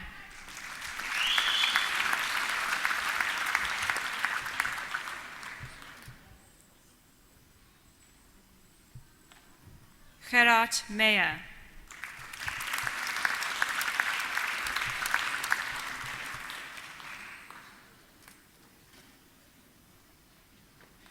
Monique Vernooy.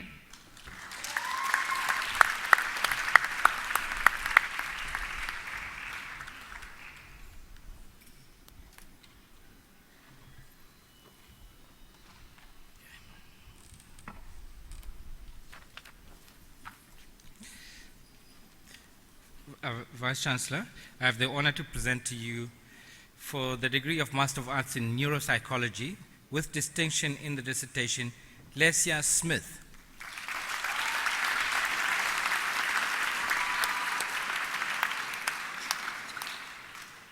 For the degree of Master of Arts in Creative Writing with distinction, Michelle Ann Betty.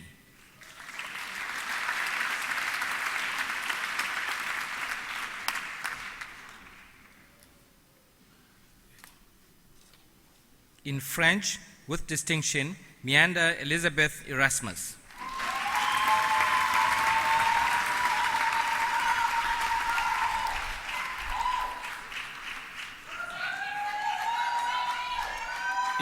In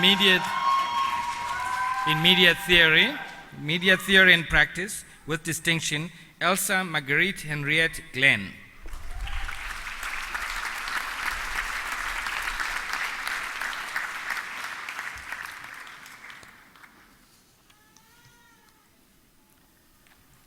With distinction, Kim Alexa Johnson.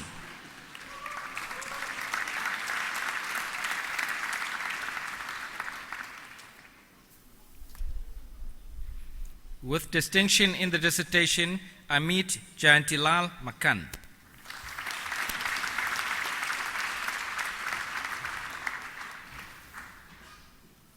In religious studies, with distinction in the dissertation, Gerda von Benneke.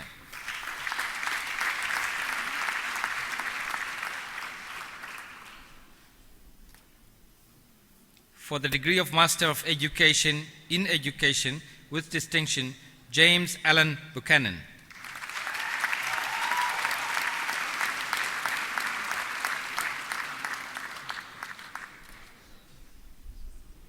In Higher Education Studies with distinction, Akisha Estelle Pearman.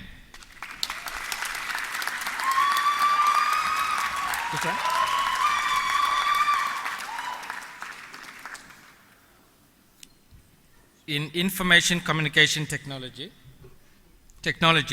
Agripa Candiero. Back to you. My apologies, the candidate is not present. For the degree of Master of Fine Art, with distinction, Zaima Amin.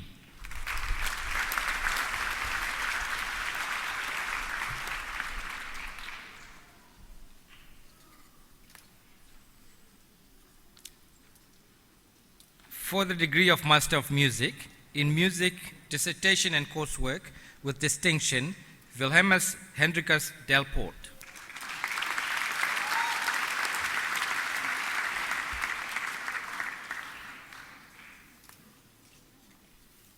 For the degree of Master of Philosophy in Applied Language and Literary Studies with distinction, Sarah Louise Muller.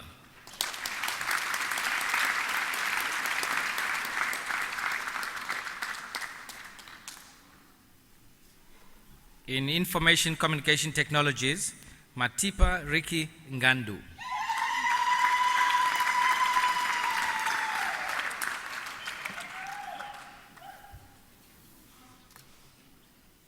In Justice and Transformation, Craig Laurie Noodleman.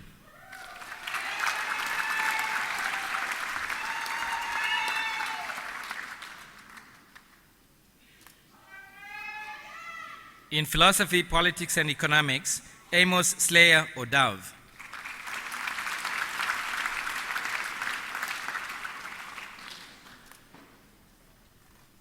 For the degree of Master of Social Science in International Relations, Christopher Knutze.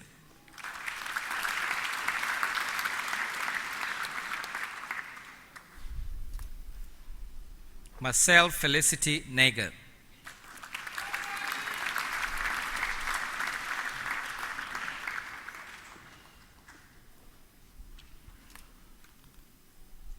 In Organizational Psychology, Heinrich Adrian Minar.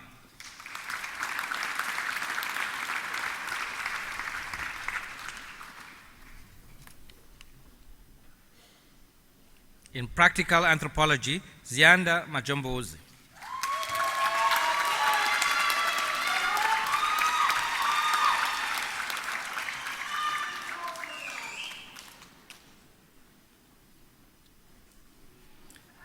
In Psychology with distinction, Chantel Silva Diabrou.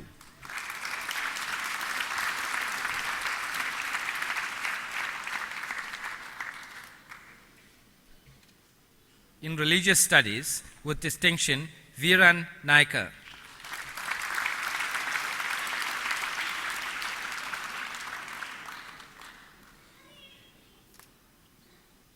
In Social Anthropology with distinction in the dissertation, Alice Louise Nevin.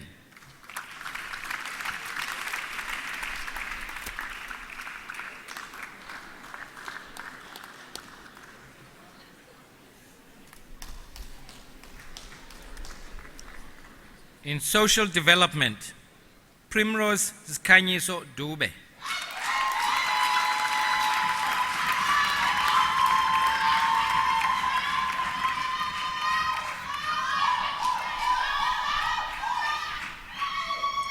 And Tabi Singh Aritha Adelis Munare.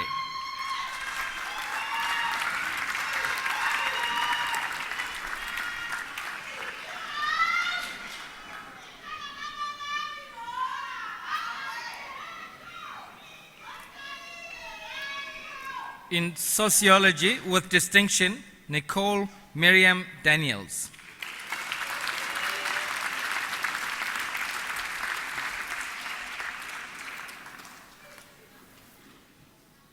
Cornelius Michael Lombard.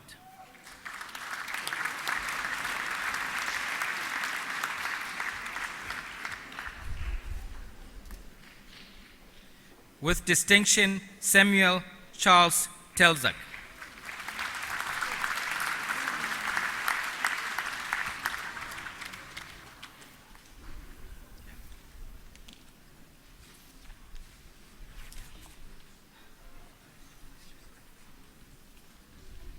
Vice-Chancellor, I have the honor to present to you for the Postgraduate Diploma in Health Professional Education, Bandili Basil Makalima.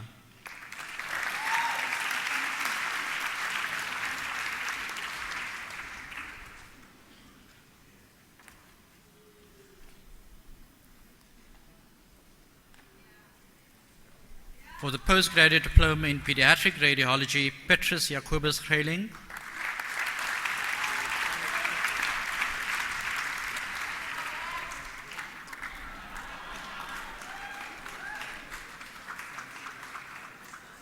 For the degree of Master of Medicine in Anesthesia, Jessica Gwendoline van der Wath.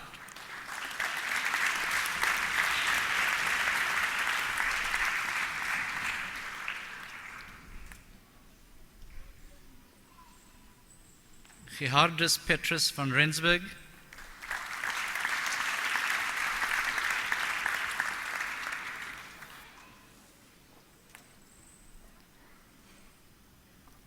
For the degree of Master of Medicine in Medicine, with distinction in the dissertation, Tasneem Mohammed Bana.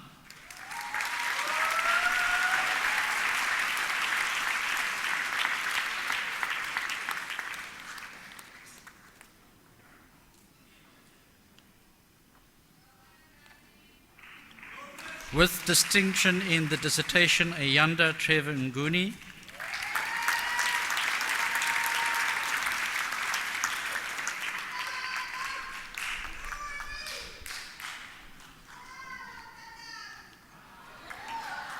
For the degree of Master of Medicine in Nuclear Medicine, with distinction in the dissertation, Garba Haruna Yunusa.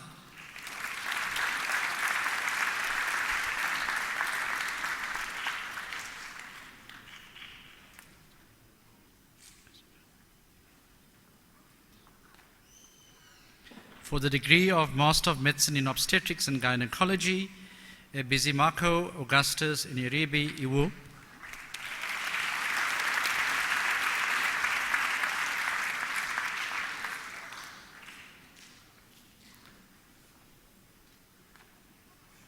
Nadia Nodi.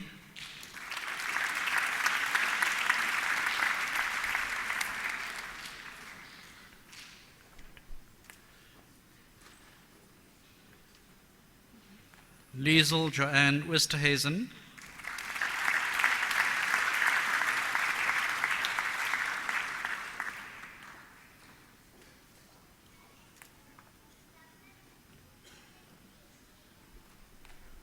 For the degree of Master of Medicine in Orthopedic Surgery, Sebastian Gometomab Shituleni.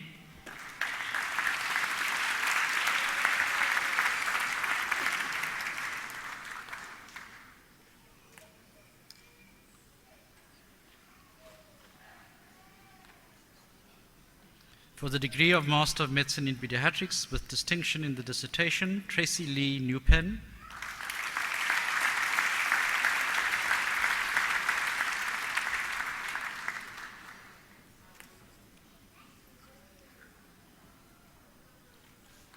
For the degree of Master of Medicine in Psychiatry, with distinction in the dissertation, Dedra Ilse Petersen.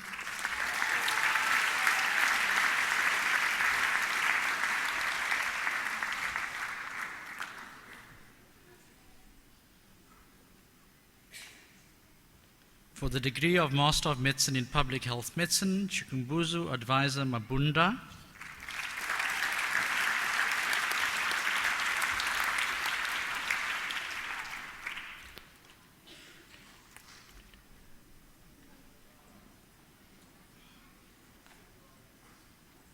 For the degree of Master of Medicine in Surgery, Britta Dedekind.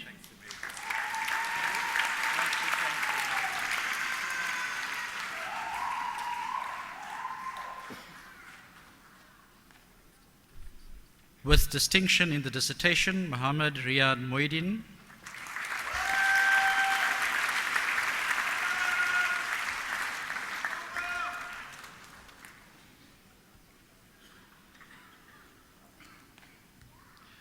For the degree of Master of Philosophy in Biokinetics, Robert William Evans.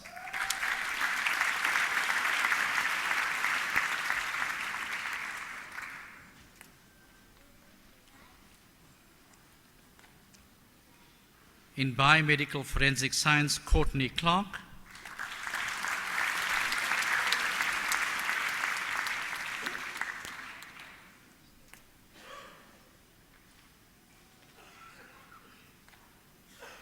In Adult Nephrology, with distinction in the dissertation, Oluwatoyin Idama Ama.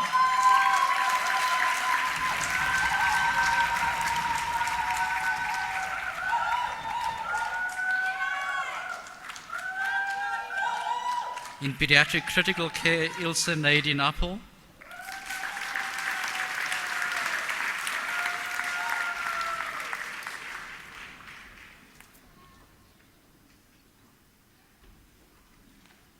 John Adabi Apia.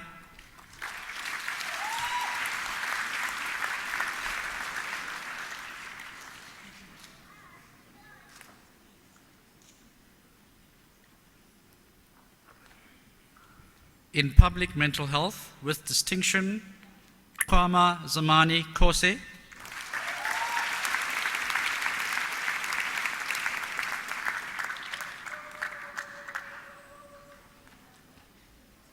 Demubli Kokota.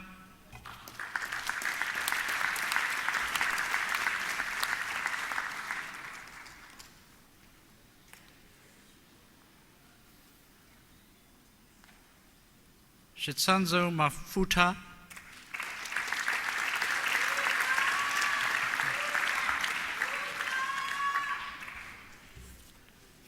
For the degree of Master of Public Health, Carol Diane Craig.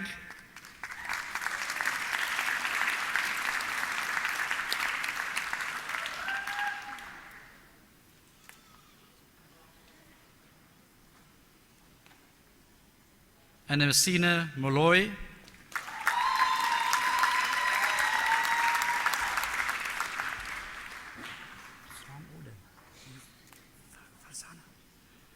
Farzana Sitar.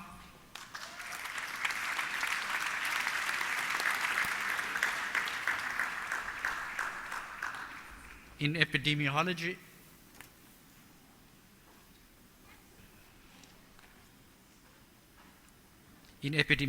Blake Edward Hendrickson.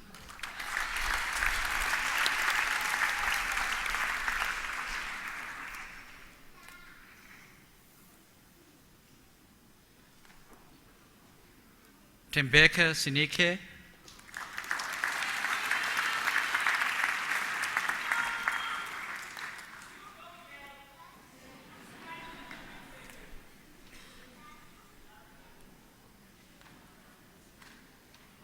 In health economics, Plaxedes Chewere.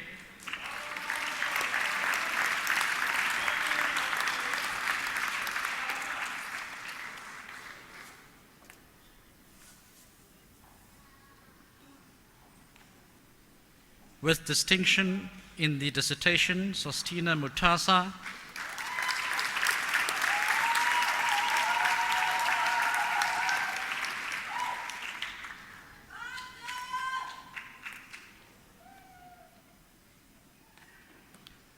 Jennifer Ann Noble Lukov.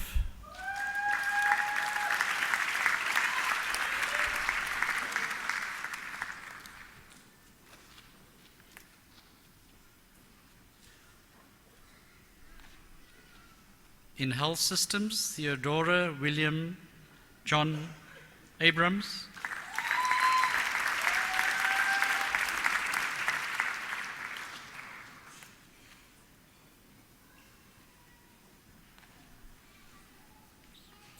Doreen Mehta.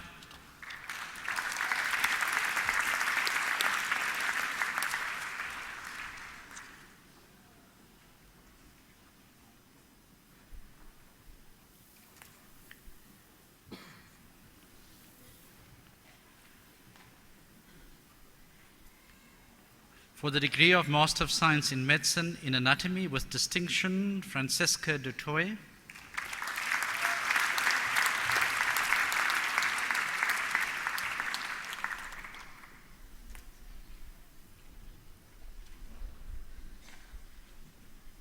With distinction, Stephen Ronald Randall.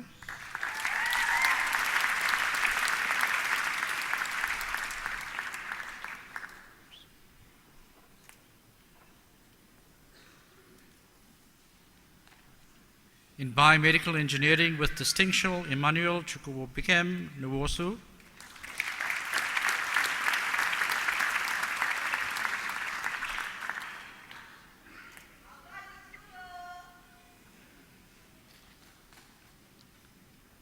In pharmacology with distinction, Precious Nagualero.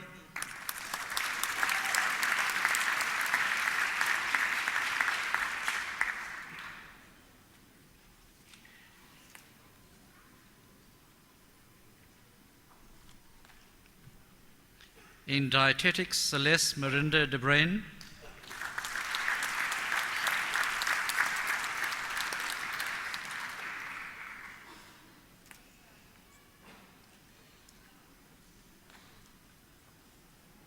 In emergency medicine, John Paul Tyron Voronese.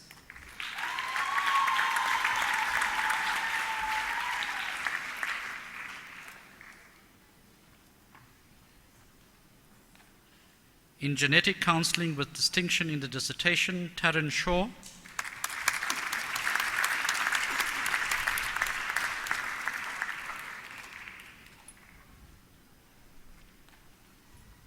In medical biochemistry with distinction, Brandon Dean Marungan.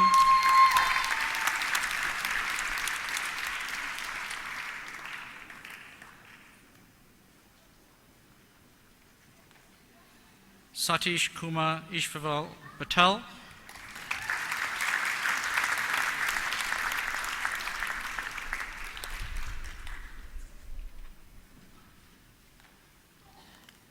In pediatrics, Eloise Ann Bass.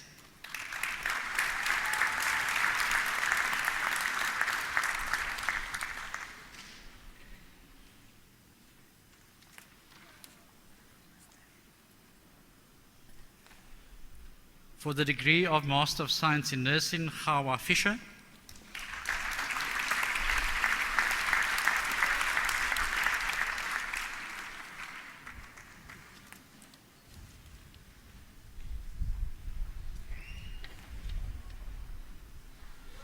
For the degree of Master of Science in Physiotherapy, Renee Catherine Jacobs.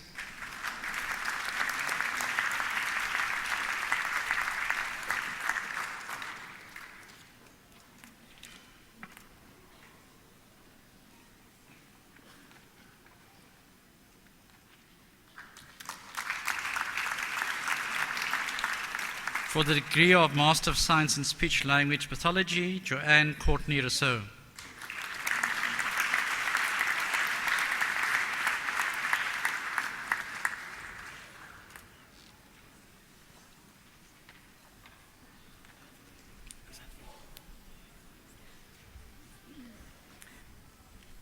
Vice Chancellor, I have the honor to present to you for the degree of Doctor of Philosophy in Education for a thesis which analyzes how transcontextual order and disorder are created at critical moments in the criminal justice system through a study of the production and flow of police dockets. Abdul Muyan Aaron.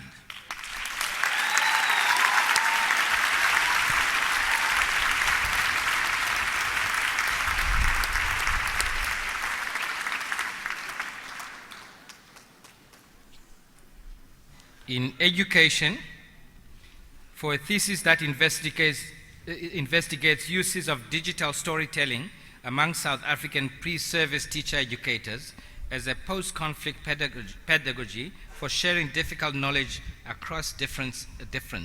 Daniela Gachago.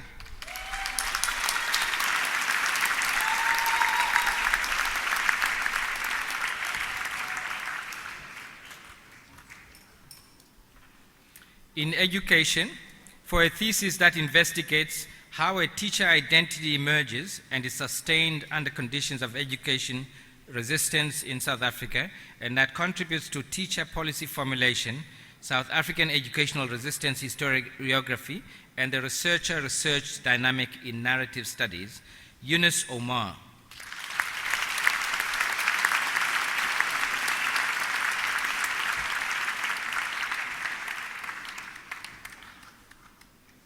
In Education, for a thesis that uses the consortium on Chicago School Research 5 Essential Support Framework and Pierre Bourdieu's notion of habitus and Doha to reveal the constraints on school improvement efforts in a contemporary South African rural school context, Craig Robert Paxton.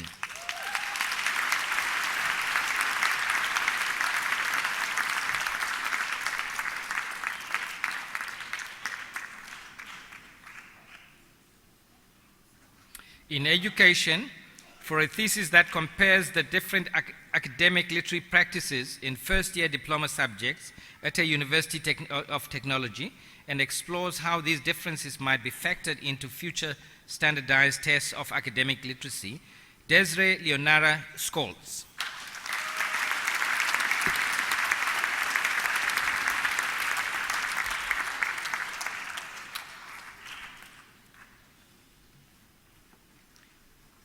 In education, for a thesis which combines social semiotics and autoethnography to explore the meaning-making practices and representational modes of civil engineering diploma study in order to improve pedagogical practices in this domain. Zachary Storm Simpson.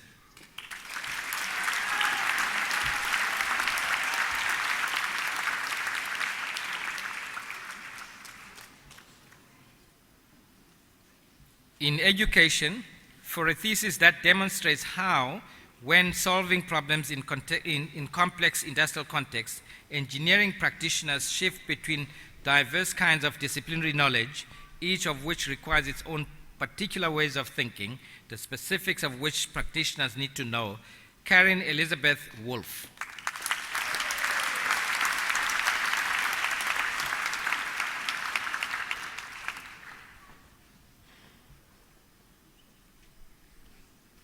In environmental and geographic studies, for a thesis that demonstrates the fundamental role of power relations in shaping the democratic representation and participation of small-scale fishers in fisheries policy, legislative and management processes, and demonstrates a need for critical theorization of fisheries governance, Oliver John Schultz.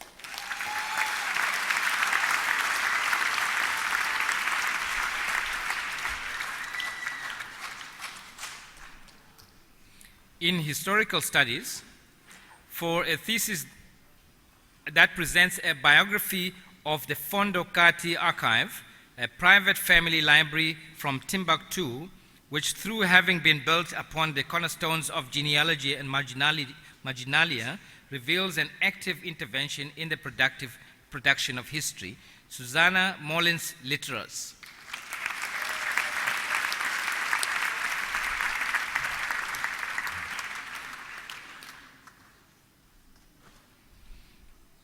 In historical studies, for a thesis which challenges existing Nigerian historiography by showing the significance and importance of studying the overlapping institutions and locations where knowledge about the Nigerian past is collected, studied, and disseminated, Samalia Suleiman.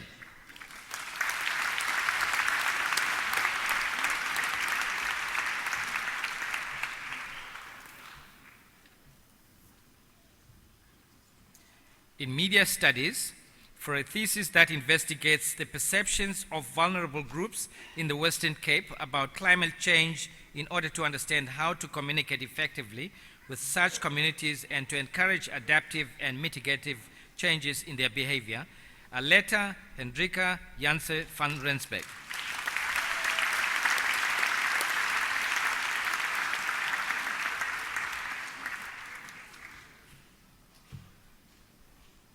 In music, for a thesis that tells the story of the first broadcasting initiatives in South Africa, culminating in broadcasting reaching black audiences in the 1940s, it highlights the importance of contributions citizens, especially black people, made in shaping cultures of communication technology in South Africa.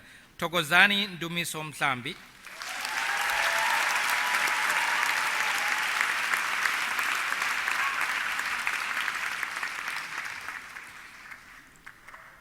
In psychology, for a thesis which demonstrates that unawareness of paralysis is caused by specific lesions in the right cerebral hemisphere mediated by specific emotions associated with specific cognitive deficits and can be rehabilitated on the basis of these new insights, Saba Nomvula Besharati.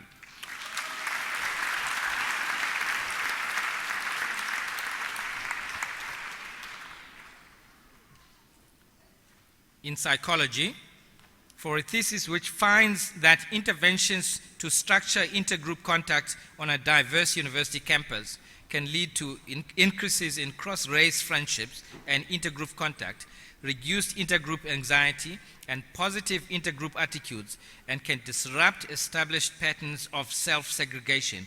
Carolyn Yon Kim.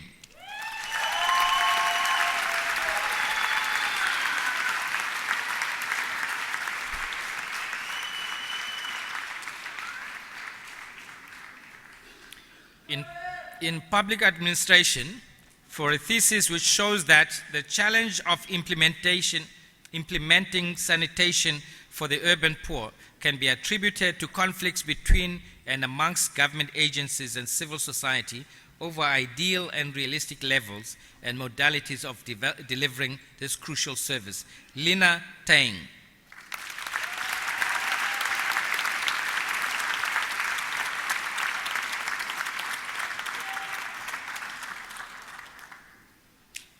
In religious studies, for a thesis which investigates the diverse constructions and representations of masculinity and femininity in 1 Corinthians, and demonstrates that normative and normalizing engendering is operative in the context and replicates first century and hegemonic gendered structurings and machinations. Jonathan Jodemus.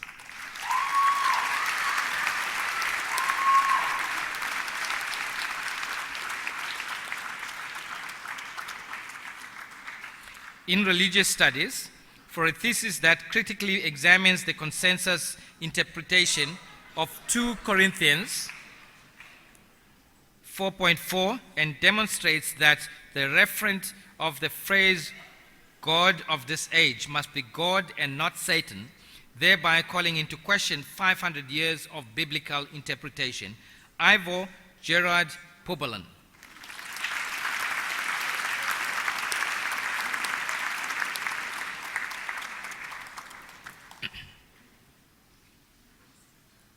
In social anthropology, for a thesis which explores how mothers, grandmothers, and daughters struggle to find meaning and morality in their relationships with one mother, and develops and refines a theory of gender, generation, and the limits of democracy in post-apartheid South Africa, Rosemary Jennifer Christine Blake.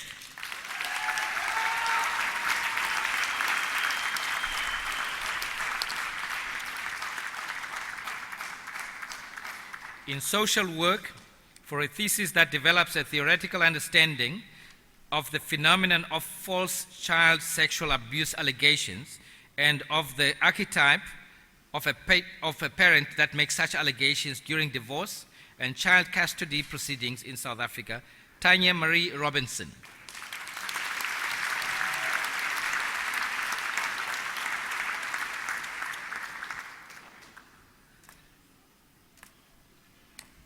In sociology, for a thesis which investigates the radical identity transformations which colored students at UCT go through in post-apartheid South Africa, it argues for an expansion and enrichment of Anthony Giddens' notion of a fateful moment.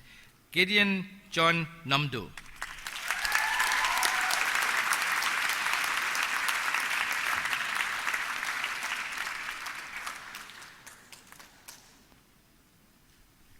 In sociology, for a thesis which illuminates how collective identities are gendered in a burgeoning cancer solidarity movement in South Africa, the nature of the activated identities in that context, and how these identities relate to broader debates about cancer and identity, Erna Louisa Prinsloo.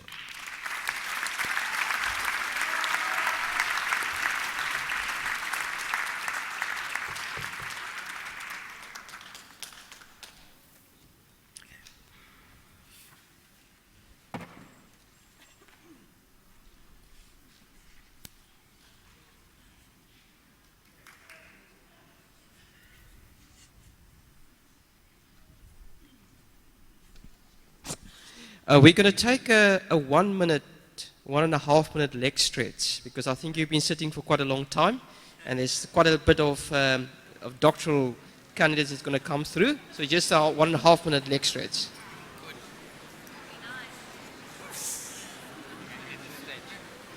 You're gonna go?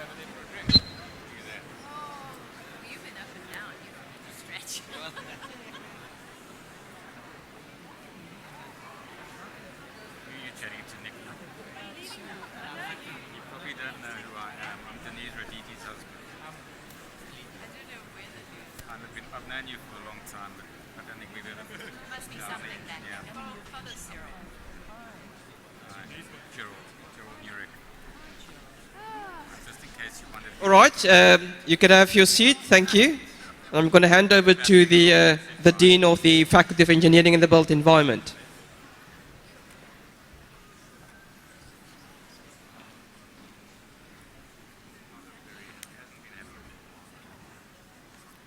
Vice-Chancellor, I have the honor to present to you for the degree of Doctor of Philosophy in Architecture and Planning, for a thesis which argues that public art can harness an effective rationality that fosters alternative ways of knowing and acting in, on the urban, thereby offering a unique pedagogy for exploring and deepening cityness. Frederica Citas.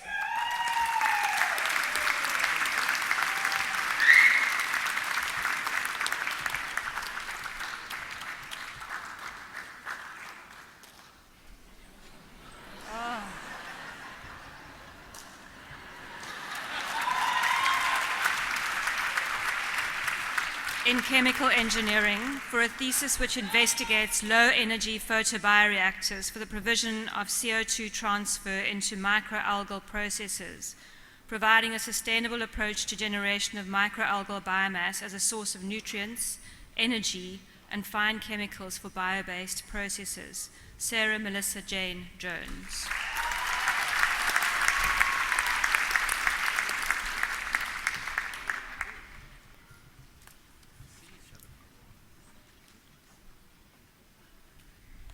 In chemical engineering, for a thesis which outlines the development of a coupled CFD-DEM numerical model that can be used for the study of particulate suspension rheology.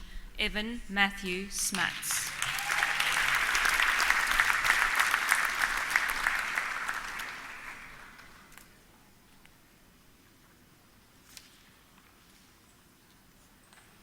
In civil engineering, for a thesis which investigates the viability of rainwater and stormwater harvesting in the residential areas of the Liesbeek River catchment, Cape Town.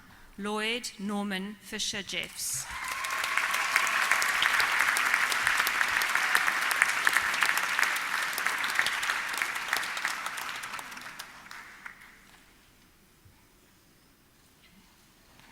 In civil engineering, for a thesis which investigates the business aspirations of minibus taxi operators in Cape Town and identifies how their attitudes relate to government-led reforms, thereby providing a foundation for more effective public transport improvement strategies. Herzog Venter Skalakamp.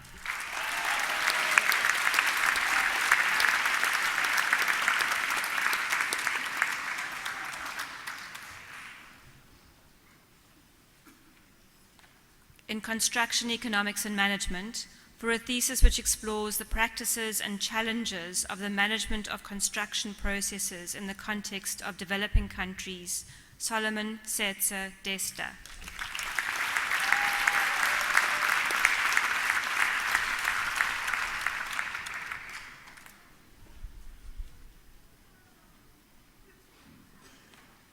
In construction economics and management, for a thesis which investigates the effects of property rights on the production of the built environment in Zambia, thereby contributing to the understanding of processes and mechanisms by which low-income settlements in developing country contexts grow.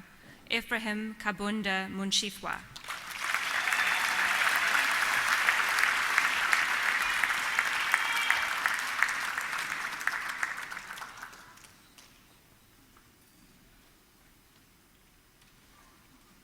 In engineering education, for a thesis which explores the way in which ADP students make their way through their studies, showing that the program poses an inherent situational logic of constraining contradiction, necessitating students to exercise corporate agency and reflexivity. Disapela Cleopatra Mogashana.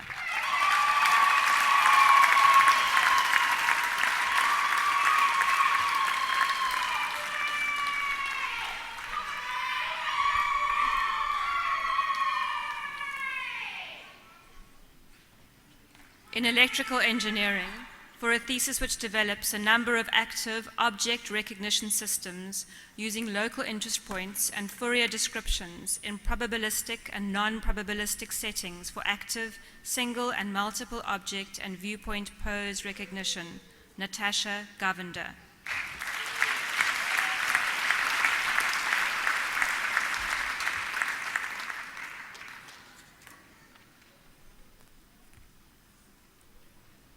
In electrical engineering, for a thesis which proposes and demonstrates a model for the design of heterogeneous computers, which enables programmers to write high-performance code that is more easily reusable and portable to other machines. Brandon Kyle Hamilton.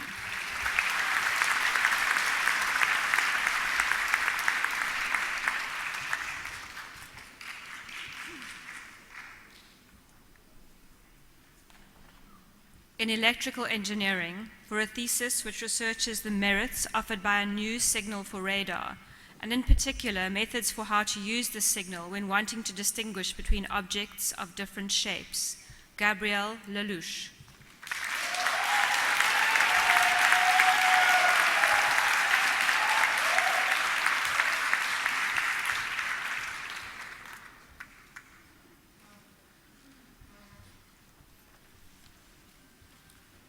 In electrical engineering, for a thesis which shows that it is possible to track aircraft using the signals reflected by these targets from FM radio broadcasts, and opens up the possibility of low-cost air traffic control sensors for the developing world.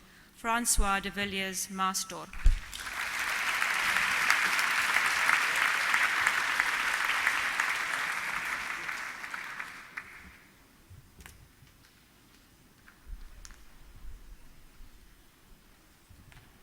In electrical engineering, for a thesis that introduces the transformer time response to the calculation of geomagnetically induced currents in electrical transmission systems, thereby improving the accuracy of modeling. David Temitope Olewasihun Oyadokin.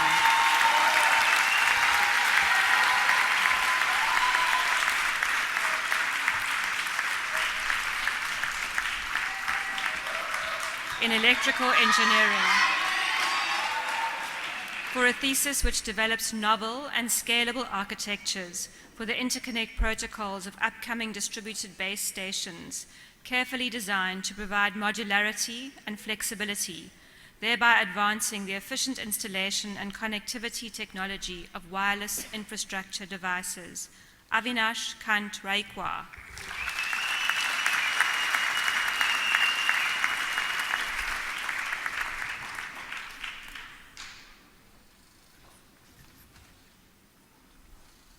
In electrical engineering, for a thesis which develops a model that analyzes the demand responsiveness of electricity market under different network constraints and enables the quantification of calculating the market power influence in a competitive electricity market.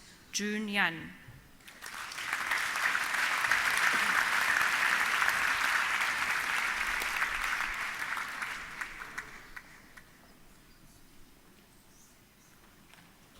In mechanical engineering, for a thesis which develops a strongly coupled, partitioned fluid structure interaction solver, analyzes well-established methods, and proposes new methods to provide robust, accurate, and efficient fluid structure interaction solutions. Alfred Edward Jules Bourgard.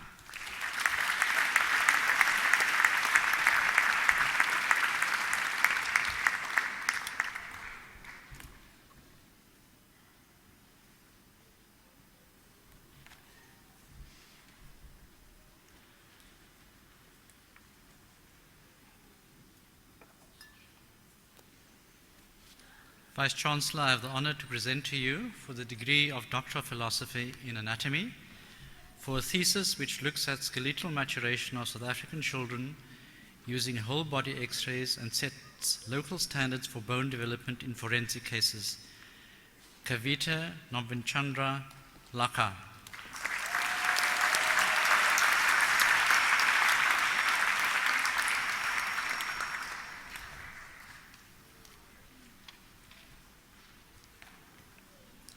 in bioinformatics for a thesis which develops a series of computational tools which will dramatically reduce the time, expense, and effort required to discover biologically functional DNA and RNA structural elements within viral genomes.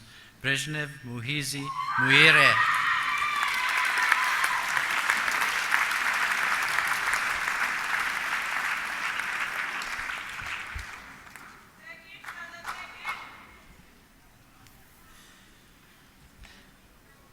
In biomedical engineering for a thesis which examines the effects of prenatal alcohol exposure on mitostructural integrity of white matter and functional brain connectivity in children aged 9 to 12 years using diffusion tensor imaging and resting state functional magnetic resonance imaging.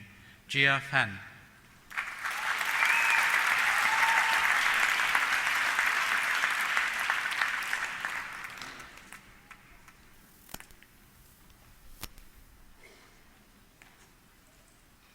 In cell biology, for a thesis which determines the best co-culture ratio of human skin keratinocytes and melanocytes to be used in recapitulating pigmented 3D skin constructs, which are pivotal in the cost-effective treatment of severe burn injuries in South Africa. Maribanya Robert Lebeko.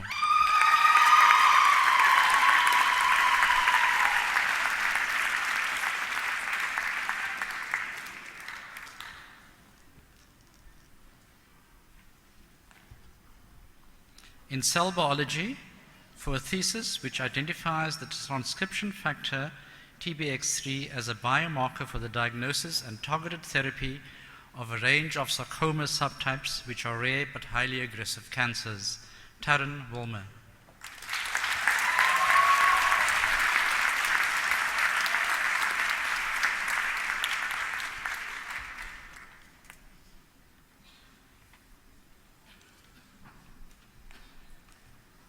In clinical pharmacology, for a thesis which makes an important contribution to better understanding the safety of malaria treatments by defining the substantial impact of different questioning methods used to elicit information from patients about any side effects experienced.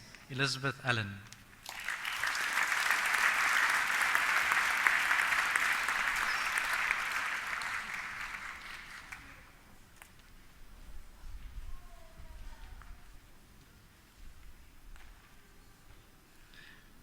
In clinical science and immunology, for a thesis which characterizes the CD4 T-cell immune response induced by a candidate tuberculosis vaccine and determines how Mycobacterium tuberculosis infection affects the response.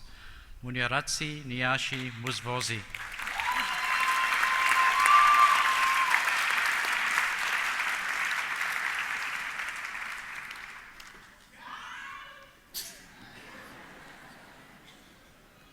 In disability studies, for a thesis which develops cultural appreciative interventions to support communication, participation of children with severe communication in an isiXhosa language context. Martha Geiger.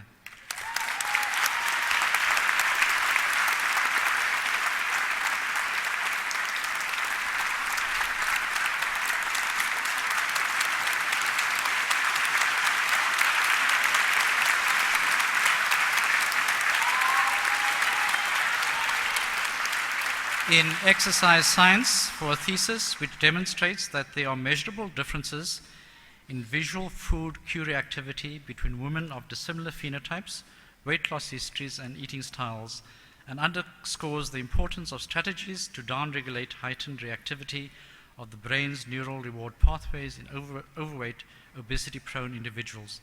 David John Hume.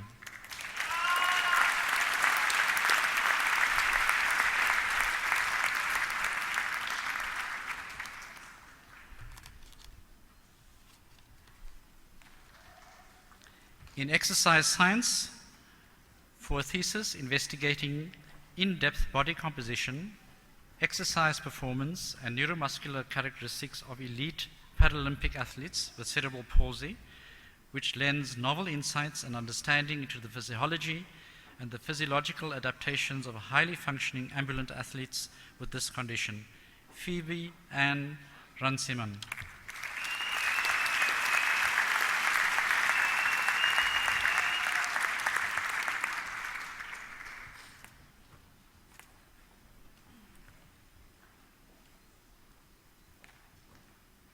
In exercise science, for a thesis which firmly establishes a relationship between the school and neighborhood built environments and school and leisure time physical activity in South African primary school children and provides the basis for targeted interventions at school and governmental level. Monica Ace.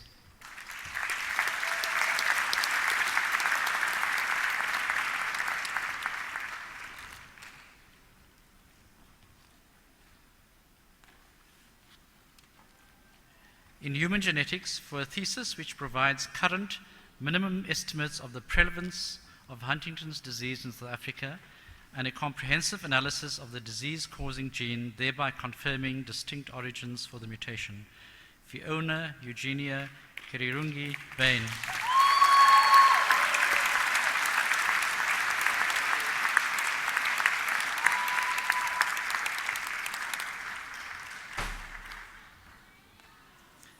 In human genetics, for a thesis which investigates the genetic and environmental factors contributing towards the etiology of psychiatric diagnoses, bipolar disorder, and alcohol use disorder, Sharifa Dalvi.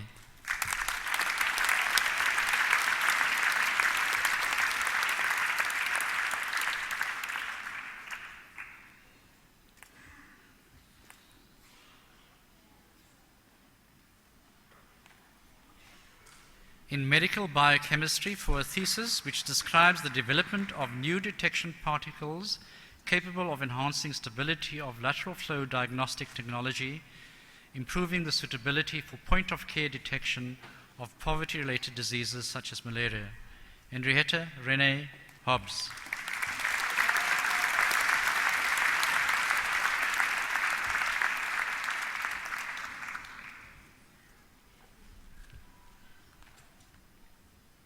In medical biochemistry, for a thesis which provides a kinetic, structural, and mechanistic understanding of the selective cleavage of the Alzheimer amyloid B peptide by the N and C catalytic sites of human angiotensin converting enzyme. Kate Morgan Lameth.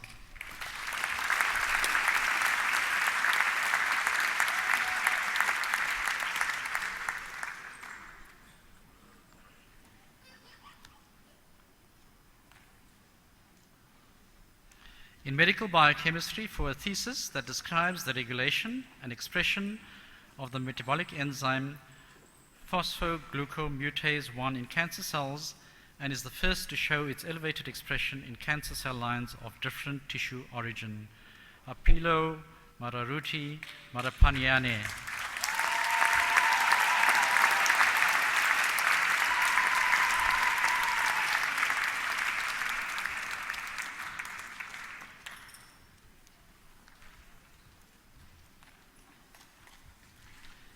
In medical microbiology, for identifying molecular features differentiating the functions of the respective high-fidelity and low-fidelity DNA-E type DNA polymerases in mycobacterial replication, thereby establishing a framework for downstream investigations of the factors contributing to adaptive evolution and drug resistance in a major human pathogen. Zanele Ditse.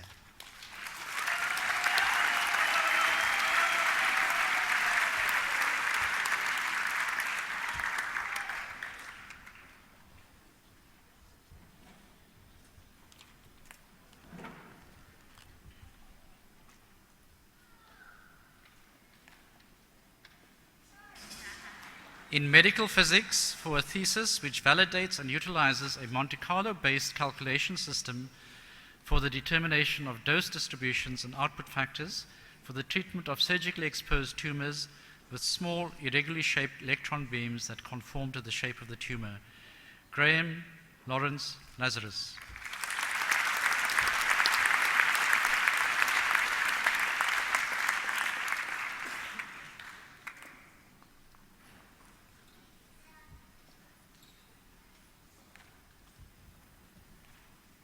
In medical virology, for a thesis aimed at developing safe, affordable, and effective candidate HIV-1 vaccines derived from computationally generated subtype-specific immunogens. Chunga Ivai Yongwe.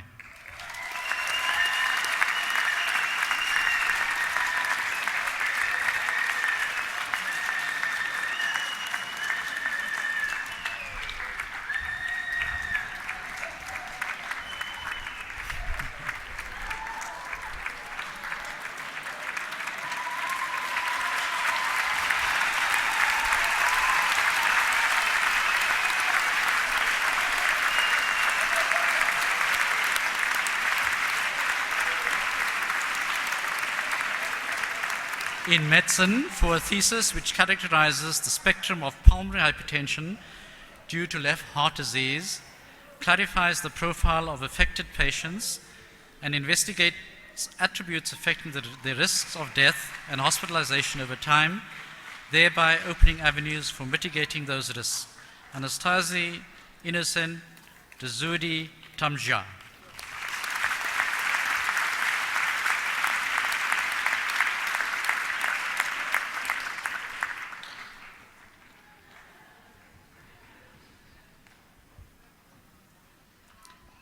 In medicine for a thesis which develops different diagnostic platforms for the diagnosis of extrapulmonary tuberculosis using synthetic antibodies called aptamers with the aim of developing tests that are simple, inexpensive, and rapid with both high specificity and sensitivity. Butumelo Luisa Fanampe.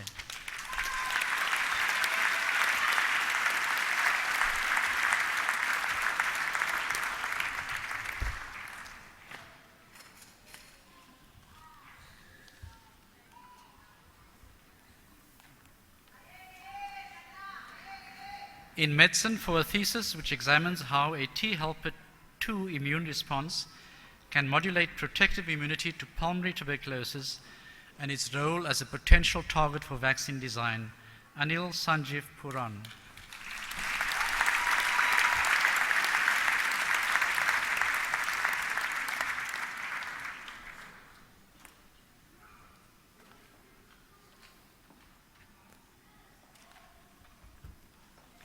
In neurosciences for a thesis which establishes a robust rat model of depression, anxiety, and demonstrates changes in the brain that accompany the reversal of the depression, anxiety-like behavior by antidepressant drug treatment, thereby improving understanding of the neuropathology of depression.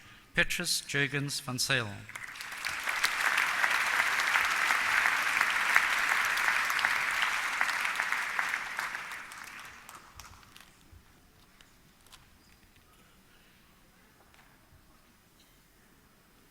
In neurosurgery for a thesis which evaluates non-invasive methods for detecting raised cranial pressure in children, describes a novel technique and offers the prospect of earlier detection of this life-threatening condition. Llewellyn Cavill Padiachi.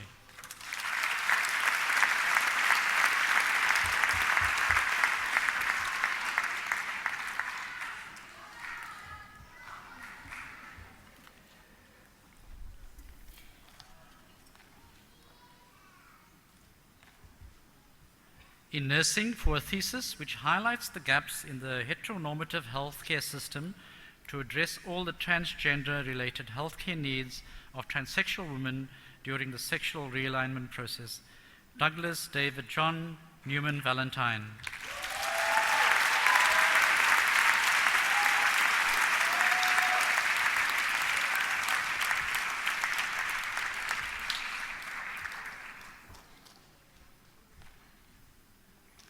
In pediatrics for a thesis which provides preliminary evidence for the measurable effect of alcohol on the neonatal brain as a structural, microstructural, neurochemical, as well as functional organizational level. Kirsten Ann Mary Donald.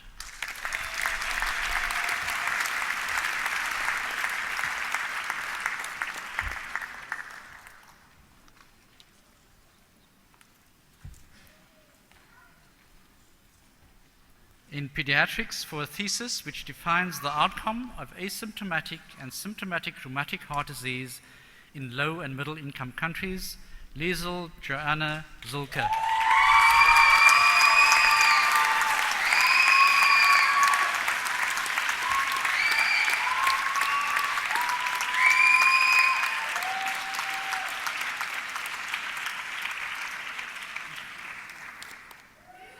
In psychiatry for a thesis which investigates risk factors for post-traumatic stress disorder among pregnant women and new mothers, establishing that these are likely to include environmental and genetic influences, and further that this condition in this subgroup may be associated with poor birth and infant developmental outcomes. Natasha Kuhn.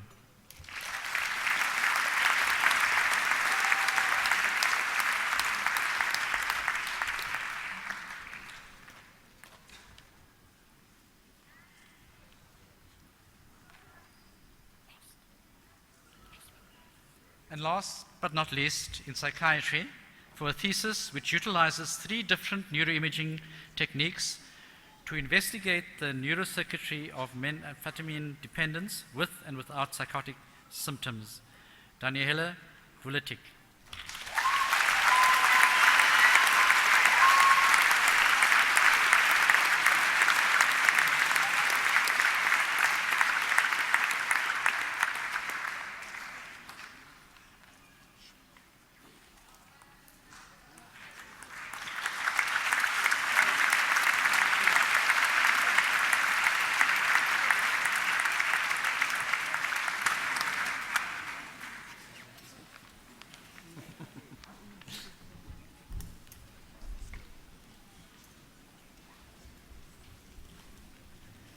First, let me add my congratulations. Let's give one more round of applause for these wonderful graduates.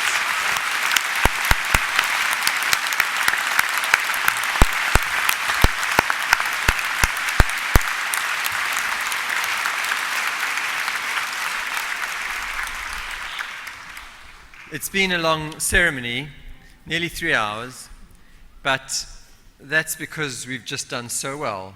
We've produced so many graduates, a record number of PhD graduates, and this is ultimately, this is our business, to produce graduates for the world, for South Africa, for the communities, and this is the measure of our achievement. I'm sure that the graduates will want to join me in thanking parents and loved ones, and I invite you graduates to stand up, make eye contact with your family members in the audience and your friends, wave your scrolls and shout your appreciation to them.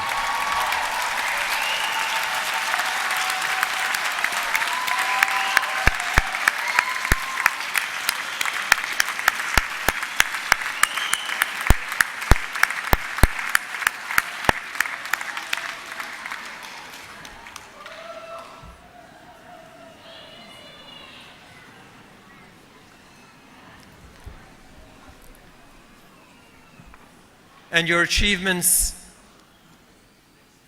would not have been what they are without the members of the faculty, the teachers and supervisors, and I invite you to show your appreciation to the members of the university faculty too.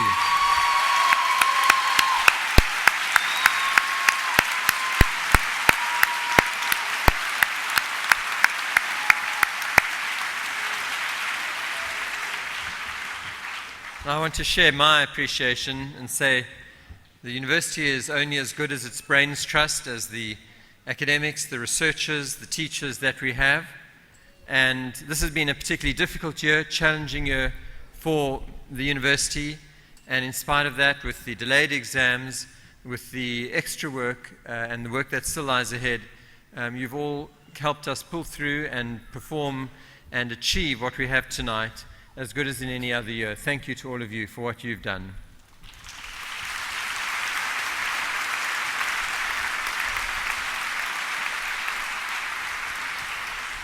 I also want to express my appreciation to the university's support staff. In fact, there is twice as many support staff in the university as academics, and everyone that from making this graduation such a success, to the registrar's office, the people who look after you in the residences and feed you and clean and do the administration, run the laboratories. And so just once more to show our appreciation to those members of the university for making this a great university.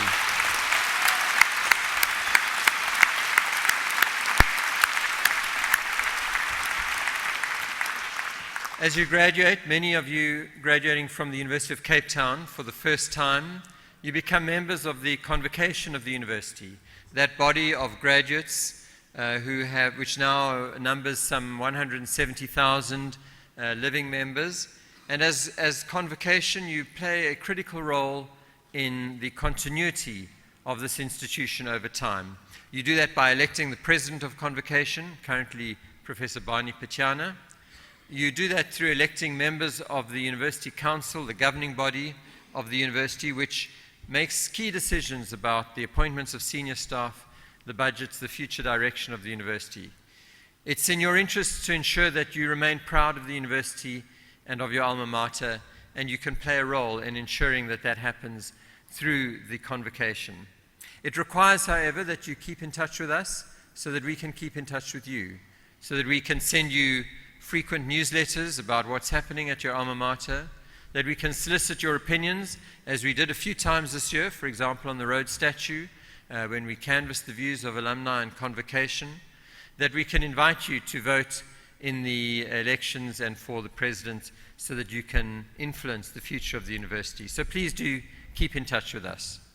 And as you go out, as Professor Peterson said in his introduction, as you go out and become ambassadors for the university, you will certainly be judged on the quality of your degrees and your technical knowledge and how you're able to contribute in your professional lives. But you will be marked as a UCT graduate, I believe, for your commitment to the broader society, to social justice issues, to reducing inequality, and to making a difference on the world around you and ensuring that we have a sustainable planet. And I hope that your lives at UCT have enabled you to imbibe that ethos and that you will carry that with you through wherever you go. Thank you to all of you for coming this evening, and enjoy your celebrations.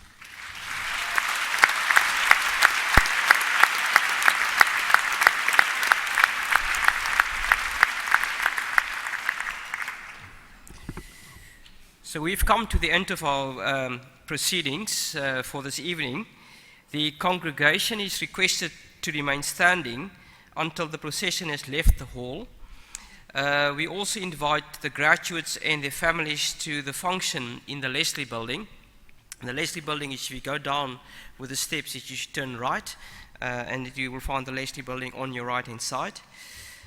We also ask the graduates to join the procession as it leaves the hall and to proceed to the bottom of the steps, and not to stand on the steps itself, but to proceed to the bottom of the steps to University Avenue.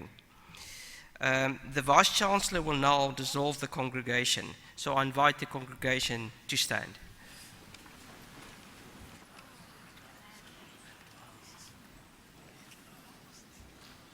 By the authority conferred on me as Vice-Chancellor, I now dissolve this congregation of the University of Cape Town.